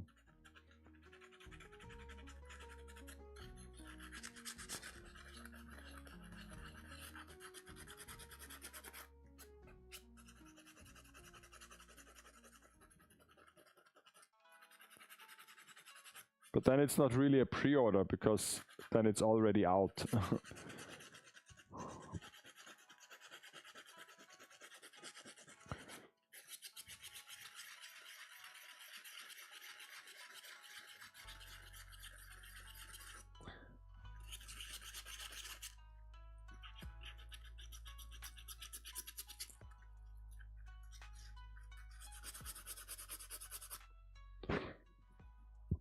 I mean, have you ever like pre-ordered a game, like not a physical like piece of media or like an item, but like a digital one?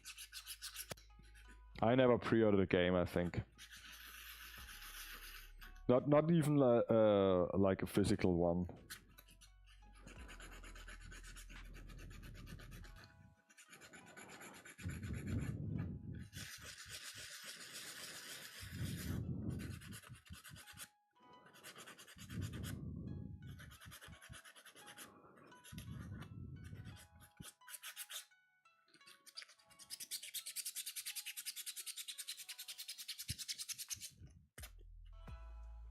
The only times where I had kinda like something like a pre-order was like some what's it called, like Kickstarter, like crowdfunding, yeah, crowdfunding projects. But those are, I mean, pre-ordering is a bit like annoying, because once you have paid for something or once you have ordered something, you basically want to have it instantly. And with crowdfunding, it might not even show up, or it might take a very long time until there is a final product. Unlike like scale figure pre-ordering, or like Nendoroid pre-ordering, or like any figure, usually it takes like what, half a year, or like nine months, like a newborn. I guess most figures, I'm sure there's like a value you can plug. If someone is like decent with like big data, they can scour the internet and find out what's the average time from release to finished figure that you can buy or that you will receive. And I'm sure this is like 9 to 12 months. So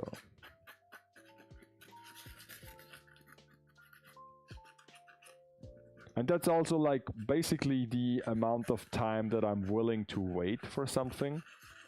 Because if it takes longer than that, I don't know, I might lose interest.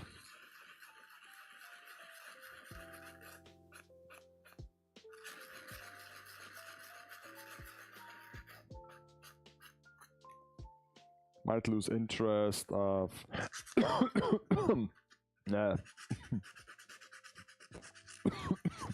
That's spit though.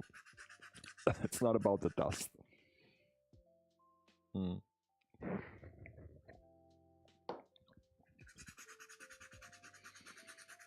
But yeah, I never gave up on any pre-orders, or not on a regular basis though.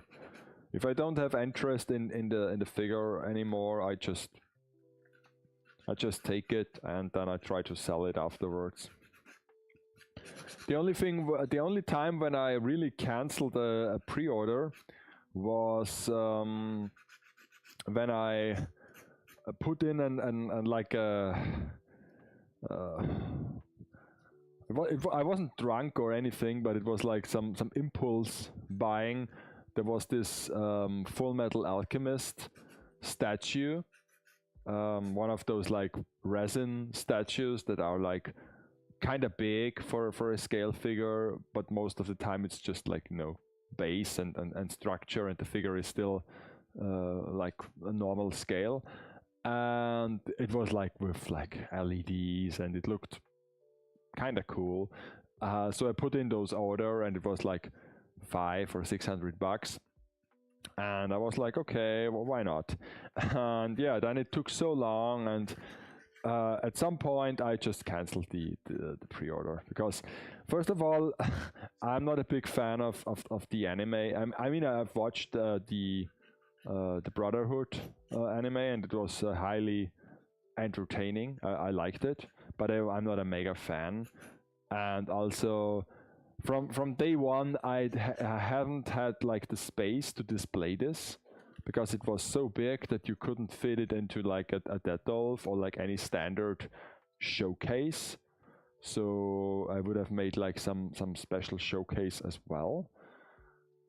And yeah, so I basically just decided not to wait for it any longer. And it was a reasonable amount of time. I guess I waited like 2 years, and then I canceled the pre-order. And I guess half a year later it really came out. Yeah.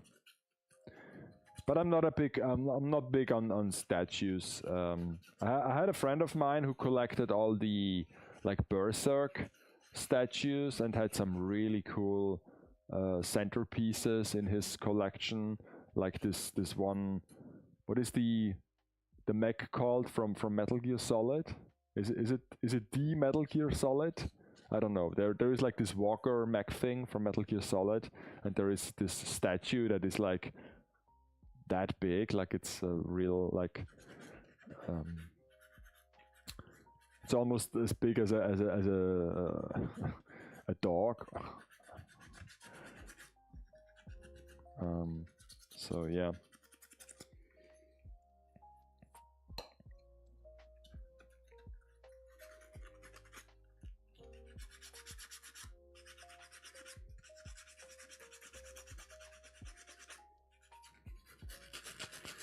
And also, I don't like those resin statues, since they tend to be a bit more like fragile. I mean, they weigh a ton. They're usually around like 8 to 10 kilo. So you also have to take this into account when shopping for a display, that it can be like flimsy. And also they tend to break. So if you are unlucky, you might receive them in an already damaged state. With figures, this almost never happens to me. They are so flexible, they are so securely packed, but with statues like cold cased resin, the resin. It's like the French, the cuisine. No, it's resin. It's brittle. It's brittle. So yeah, I had a Shinobu cold cased resin figure. It wasn't a statue. It was just a normal figure from Love Hina, the old like harem or rom-com anime or manga. And I received her. I guess it was secondhand. Secondhand. I bought her secondhand, but her hand, one of her arms, were like broken off. And yeah, I mean, I just glued it together. But from the moment this happened, I knew that even it was a special figure back then, that this one has almost no value anymore as a collectible. So I displayed her, I lived with the flaw, and when it came to sell her, first of all, it was a Love Hina figure, so nobody gave a damn about it. And yeah, I basically gave her away for free. I guess I get like 10 or 15 bucks at a bring and buy occasion. So yeah. But better this than like throw it away and throw it out with the trash.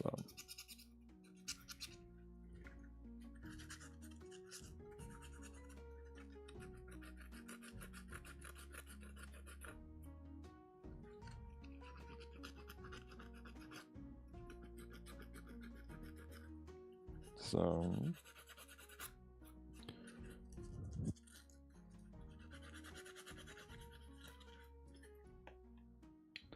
I mean, with figures, there aren't like many like pre-order bonuses, and when there are, they are kinda like lame. I mean, there are like if you buy like Nandroids from like Good Smile directly, there are certain times you have like pre-order bonuses, but like first, of course, their web shop isn't really attractive to buy or to pre-order. Because their prices are fairly competent, but then the shipping charges and stuff like that isn't really like. I mean, there are better ways to get Nandroids than ordering them from the Good Smile store, and like most of the time, those pre-order bonuses are just like one item, one tiny item that isn't even related to the figure that you ordered. So yeah, and sometimes they do like special bases. I guess those are cool, but the few times I've ordered from the store directly and got some pre-order bonuses, it was just like silly little stuff.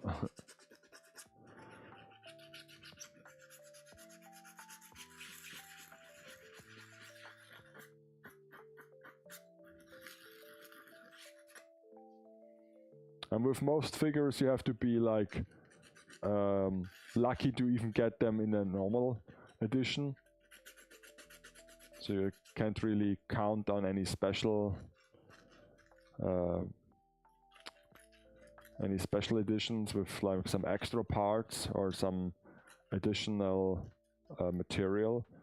Like with the Azun like character that I got like 2 weeks ago, I was also like curious if I got some first edition, because it was marked as a first edition, I think. But of course there were no bonus items available. I mean, some shops and Ami is one of them. There are like certain like horror stories online. What happens if you you know, delete or give up on a pre-order? So because if you do this too often, they might cancel your account.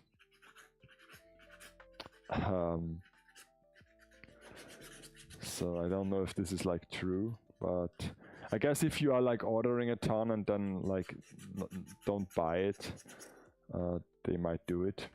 But yeah. The prices on the Good Smile company shop are honestly terrifying. I've ordered from there a few times myself, and every now and then Snow Miku appears that I just can't resist buying.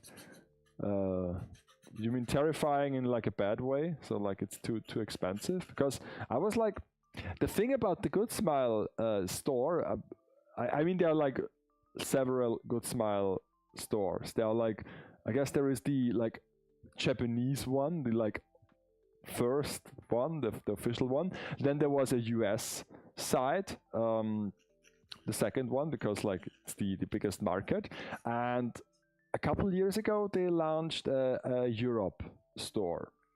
And when I looked at the store, there was something really interesting.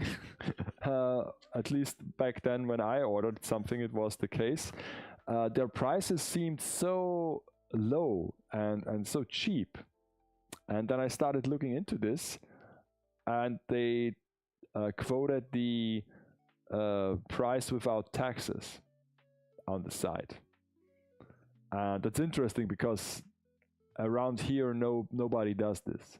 I know it's common practice in Japan. If you go to a store and you pick an item from the rack, there is a price tag underneath, and basically it's just the price without taxes, like without the 8%, or is it 9 already? I guess they got a tax increase, but regardless, it's just the price without taxes. And this is like kind of like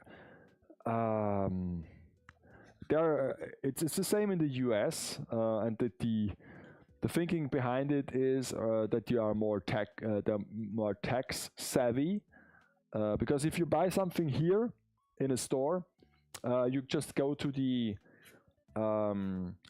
cashier and you just pay the price, and the price is the same that was like listed on the shelf, so you don't think about it too much. That like 20% of each item you buy, regardless if it's like groceries or like something you really need or just some luxury item, you pay like 20% taxes. Sometimes even more if you buy like alcohol or tobacco or whatnot. And if you are living in a country where the netto price is displayed on the shelf, and then you go to the cashier and it's significantly more, then you might think, oh, I'm paying taxes. Why do I pay so much taxes? So yeah. But yeah, I found out that the Good Smile store did not include the taxes on their like big price that they display that you see at the first glance. And so after everything, it is like the thing. If you come across any figure online with like some crazy, like there is a price, and sometimes the price is in US dollars, sometimes the price is even in yen. I would always like prefer and suggest that you put it into your cart and basically do a mock-up checkout just to see what's really the end price that you would pay is. And most of the time, if an offer sounds too good to be true, it is too good to be true. I have some plastic in my mouth. Spit it out.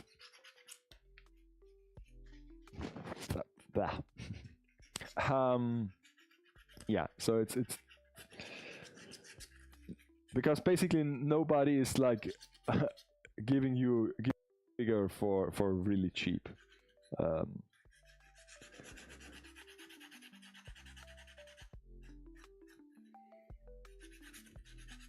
And if it's too cheap to be true, it might also be bootleg. But then again, if you buy your figures like from any shop that is more out there, I don't think that they sell like bootlegs. I guess if bootlegs are only like a thing if you buy like from eBay listings or from Amazon, Temu, stuff like that, where you can't be sure. But for any other like shop, I've never seen like bootlegs. Even at conventions, they were rare. At least in Austria and also Germany, we've never seen so many of them. I mean, like other items, other fan merchandise besides figures, they are more common, that they don't have a license for everything. But with figures, you know, I don't know. Sometimes people think they have a bootleg, or they use it as an insult. If the quality is bad, they assume, oh, this can't be real. It's the null stage. But most of the time, it's not a bootleg. It's just a poorly made figure. But yeah.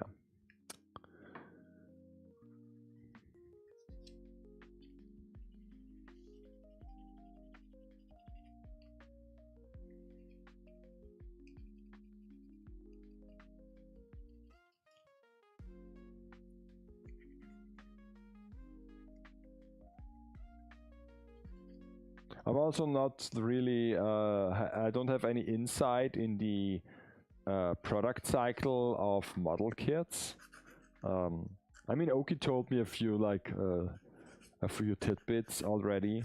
Like, for example, there are like those different grades when it comes to Bandai's Gunpla kits, like, you know, high grade, master grade, real grade.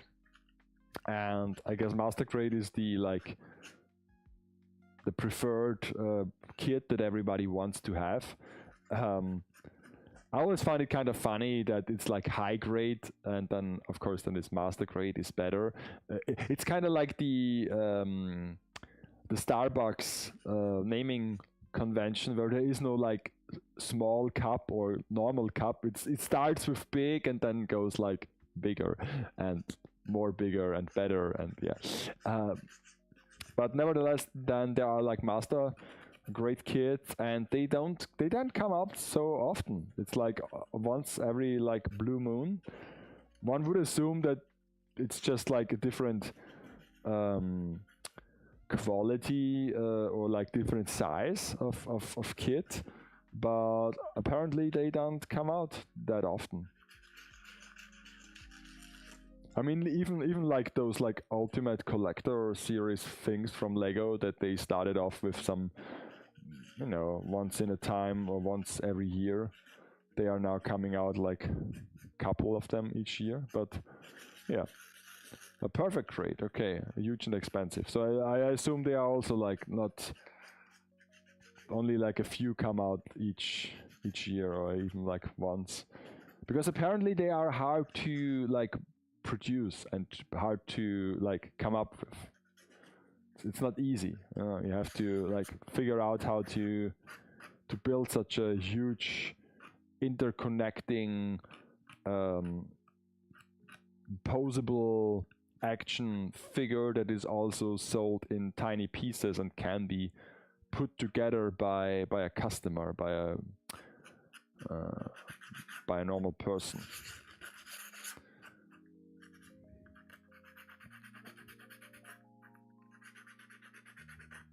I mean, if we talk like perfect grade kits are like expensive. I mean, huge. I would assume that they are like what, like 60, 70 centimeter. That would be like huge in terms of like Gunpla.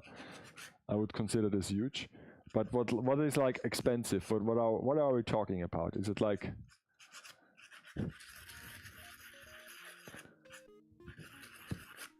Because based like on the normal sized Gunpla, the kits are quite affordable. If you don't count for the building materials that you might need, for the tools and stuff.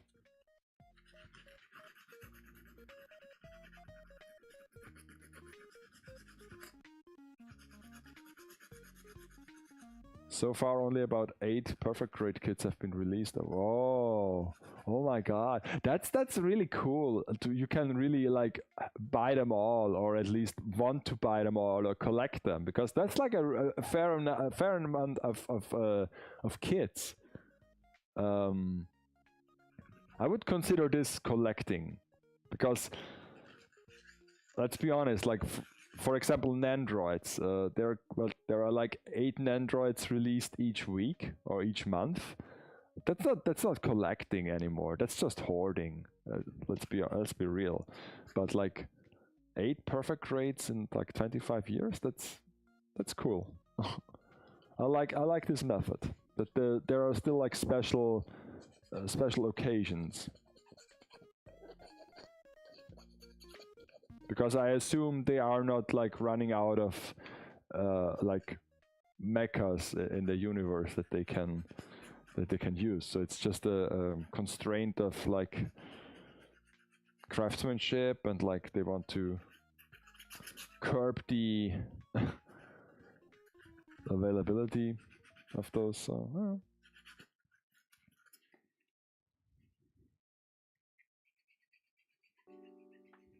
because 8 is a really low number for 25 years.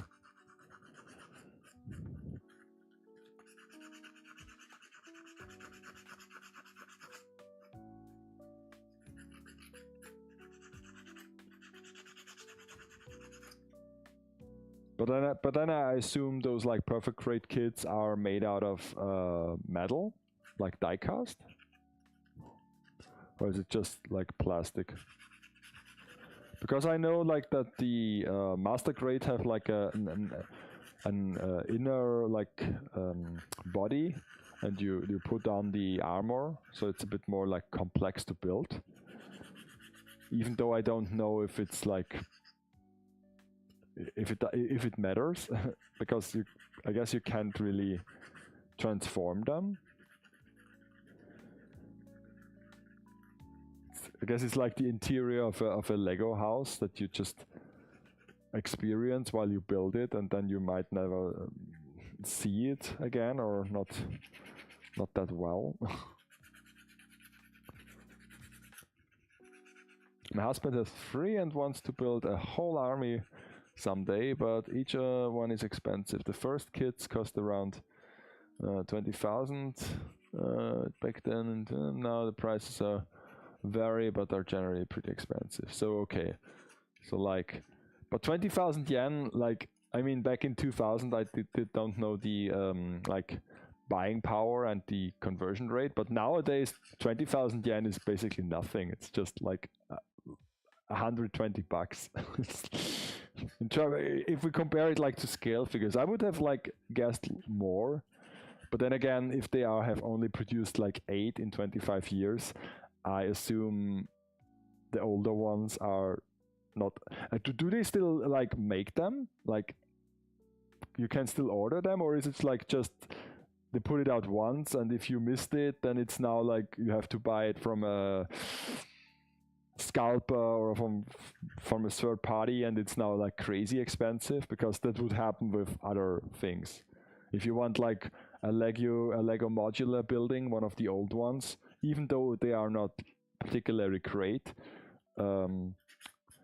they cost a ton of money now.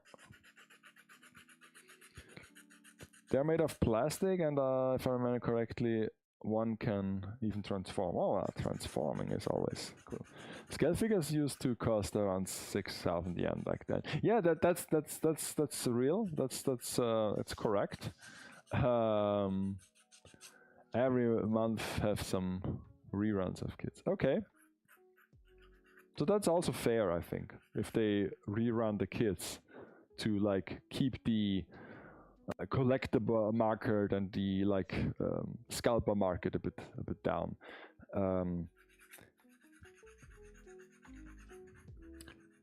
So 2 years ago I got a fresh model kit from. Oh, that's cool. That's cool. Yeah, because also since they are made out of like plastic, and if you like buy, even if it's like sealed and in the box, if it's like 10 plus years or even like 15 years, the plastic might not age so well. So yeah, that's certainly a cool thing. But yeah, like I think a 6,000 yen scale figure, you have to take into account that back then the scale figures weren't particularly great in quality and in like overall composition. And also, yeah, I mean, it all depends on the exchange rate. And of course, they found a way to like counter this, because if it would still be 6,000 yen, it would be really cheap. But then again, like scale figures are very hard to compare to each other because everyone is like kinda unique. Nandroids would be like a good measurement of inflation because they are like kinda the same, everyone. I mean, they changed the system a few times now, and even like the head shape and the overall style, but basically it's just the same figure. And yeah, they have gotten significantly more expensive. But yeah, I don't know if it's just like, I guess it must be more than normal inflation, because famously Japan didn't experience inflation in a very long time, so so now we have like 1% inflation. What should we do? Don't know. So yeah, there are scalpers even in Gundam. Yeah, I wouldn't expect no different. Would have been shocked if there weren't any of them. Early 2000s perfect grade were around 20 to 25,000 yen, and now they are 40 to 60. Back then, master grade around 3,000. Yeah. But it's always like the same discussion that, yeah, back then I could go to the cinema with like 10 nickels and still had like free hella to buy like what was it called, like some snacks. Yeah, I mean it is what it is. I guess that the real personally the real question must be, is it now easier for me to afford something than it was like 20 years ago? If the answer is yes, then there is no worry. If the answer is no, the problem might be on your side. So yeah. But if you like, you know, because if I think back what I have now, like the amount of stuff and the amount of things that I can easily buy and can afford, I significantly have a better or more like material, more rich in material stuff than I had back like in my youth. So, and that's the way it should be, I guess, or is supposed to be.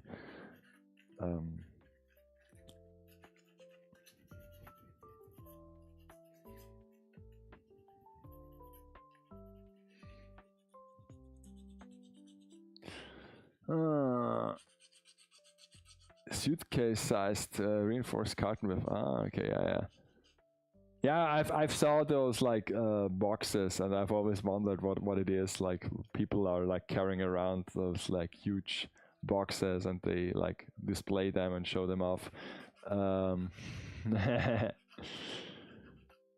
Some of the modern ones they can hold car trunk. Oh, yeah. I mean, like even those like smaller kids have a fairly huge box, and at least they are filled to the brim with like stuff, because those runners need some place. It's not like figure boxes where you sometimes you have the feeling that the box is a bit unnecessarily big. I mean, I don't have insight in like the logistics and the packing safety, but one would assume if you look at inside a box and you like look at it from above, and you see like there is so much like negative space where nothing is basically happens, you would assume that this could be designed like smaller, but then again, smaller box means cheap, isn't it? Like if you have a huge box, that means you have bought something like really expensive, because it's huge, it must be expensive. I wasn't that happy even back. Oh, don't say that.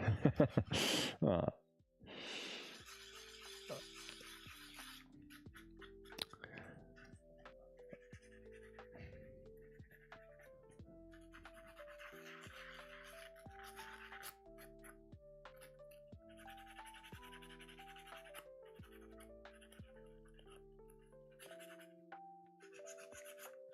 Okay. I still have like 3 pieces left to sand, and then I could like clean up everything, and I guess I call it quits because it's like almost midnight. I might now have, now that the garden is finished, I might have time to also do some work off stream between Fridays or between Mondays, that I might have like some. There's a nasty hole inside. Let me just fill this up right now.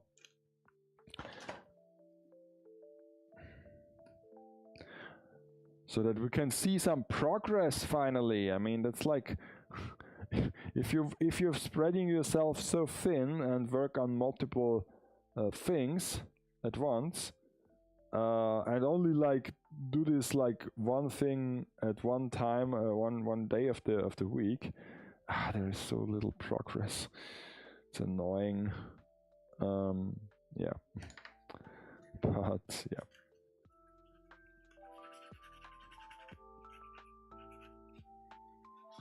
But hopefully now I can focus a bit more on my hobbies.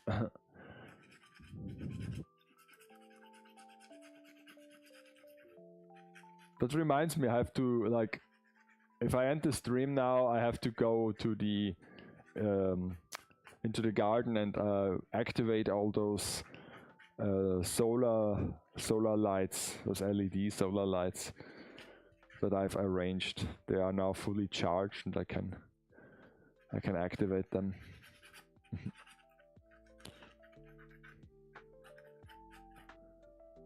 And then I also, oh god, I just remembered that my whole bed is full of doll clothes, because for some reason I came back from the chocolate factory fairly early, so I would have like had plenty of time to start the stream in time.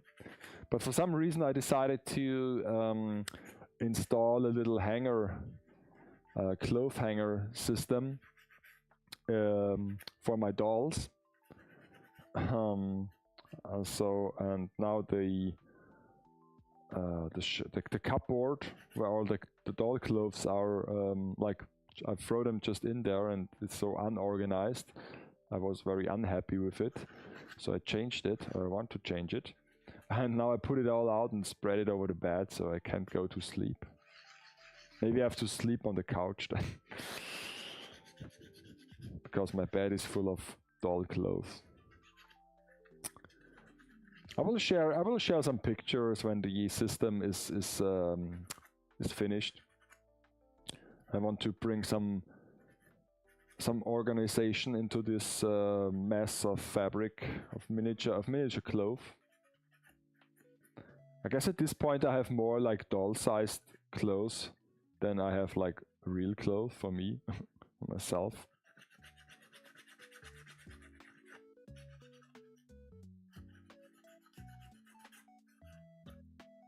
So, yeah.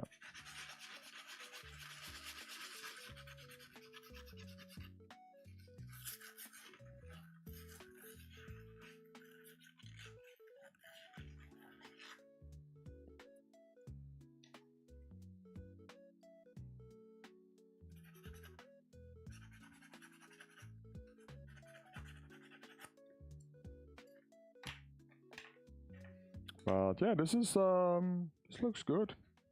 I will show it to you at the end of the stream how it looks now. Maybe together with the fake base.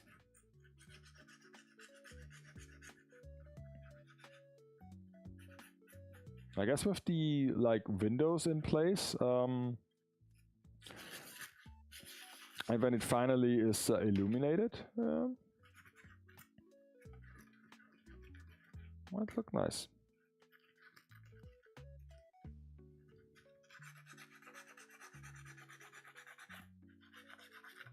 So yeah. So tomorrow I might go a bit for shopping, onto a shopping spree.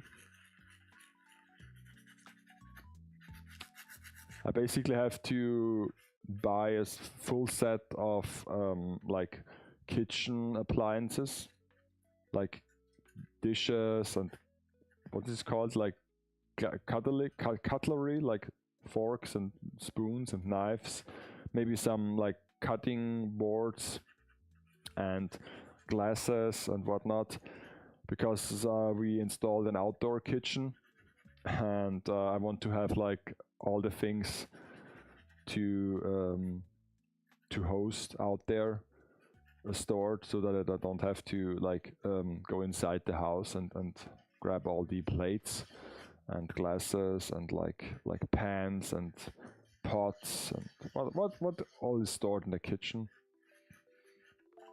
So we used tomorrow morning to shop around for those things.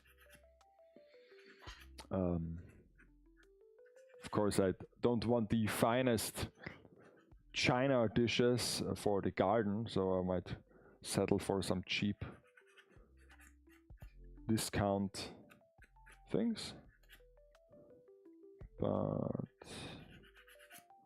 let's see what we find. As long as it looks nice, I don't think people care about the quality of the dishes. Also, some of them are pretty annoying. I have like those a bit more like refined china dishes, and I've already like chipped two of them, two of the plates, like one really small plate, like for coffee, for a coffee cup, and one of the like smaller plates. Because if you are like clumsy and like don't pay attention and you smash them together a bit, chances are that you chip them. So this never happens to like the cheap ceramic dishes that I have. I can just basically like throw them into the dishwasher from half a meter away and nothing bad happens. So yeah. There is a downside to everything. So we've learned this like so many times now. You can have nice things and you can like try to have positive things or good things, but then each time you take a decision, there is also like a downside or a negative thing that comes with it. And so, yeah.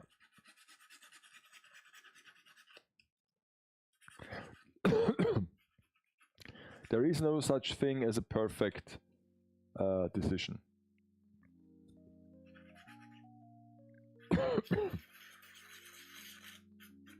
Maybe it's getting a little dusty in here. Let me just drink something.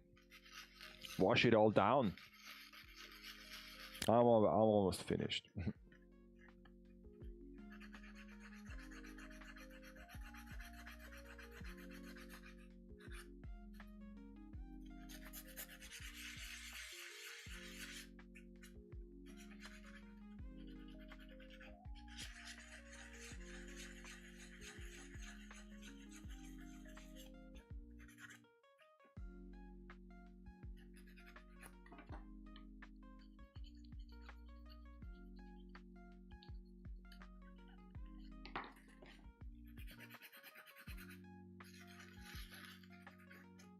Okay. So what about this one here? Should I do it a bit more?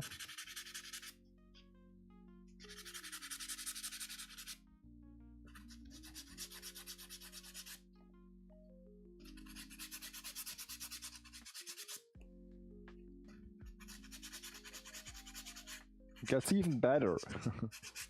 Of course. The more you sand it, the better it gets.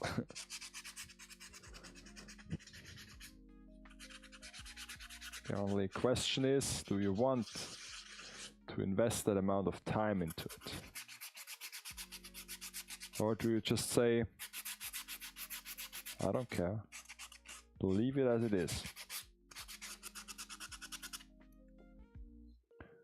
Becomes a bit more of a like concrete structure. Now we are getting there.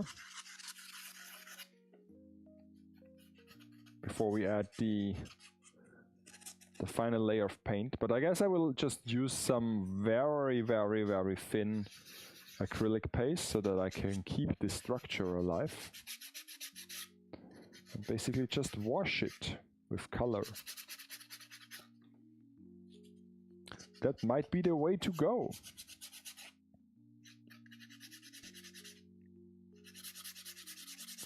So I will try not to eat the chocolate that I've brought from like the museum or like the factory today, so that I can show it off on Monday's stream, Plum Monday. Is this a deal? Because I won't grab the chocolate today. It's too late for that already. And I just want to end this and go to bed today because it was an exhausting day. Okay, so this is now also sanded to the point where I think I can live with it.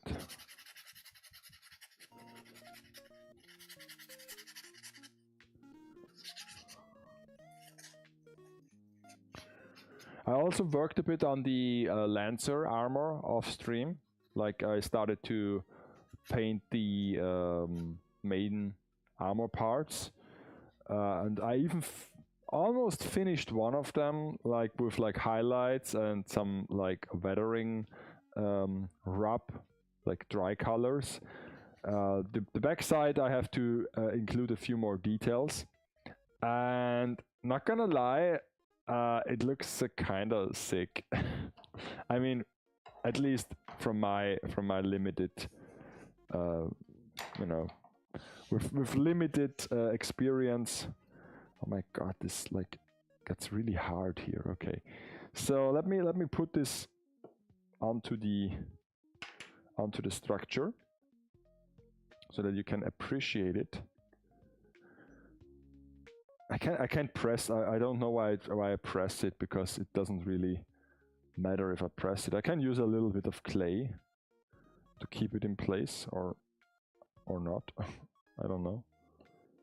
Let's just put it over here as it is. Put the roof on top, and then don't touch it anymore. And then I just get rid of this, and let's take a closer look on this. Right. So those are the columns that I've now worked on. So you can see that there are some scuffs, and the corners are now all round. And yeah, so they have a bit of a structure, and here it is with the concrete paste on and a bit sanded, and now it needs a bit of a paint job. And if we use some like basically panel line ink, then all those cracks will show up again. So yeah, I guess this will work. It has to. Okay. Yeah, thank you so much. Yeah, I will try to get some good rest for tomorrow. But first, of course, I have to get rid of this mess here. I mean, it's ridiculous how much like work this is again, because you know all this like sanding, and it's just, you know, hopefully it will pay off for the final picture. I mean, not gonna lie, this is like one of those like projects where I already has in the back of my head that I might keep the base around and display the figure on it, and so I'm a little bit more like diligent with it and try to, you know, make it look a bit nicer than just a regular figure diorama that I will basically throw away after the shooting is done. Okay, so that's all for today, folks.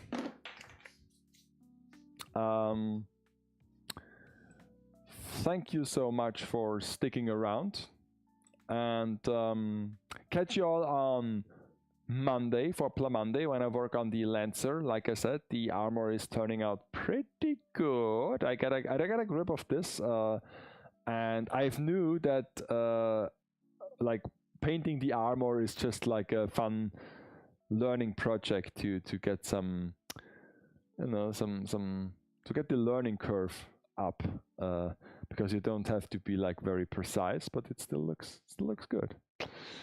At least better than like the pure black parts that they were at some point. So yeah. Okay, so thank you so much for watching, stopping by. Wish you a nice weekend, and see you again on Monday. Bye. Where is my end card? Here it is.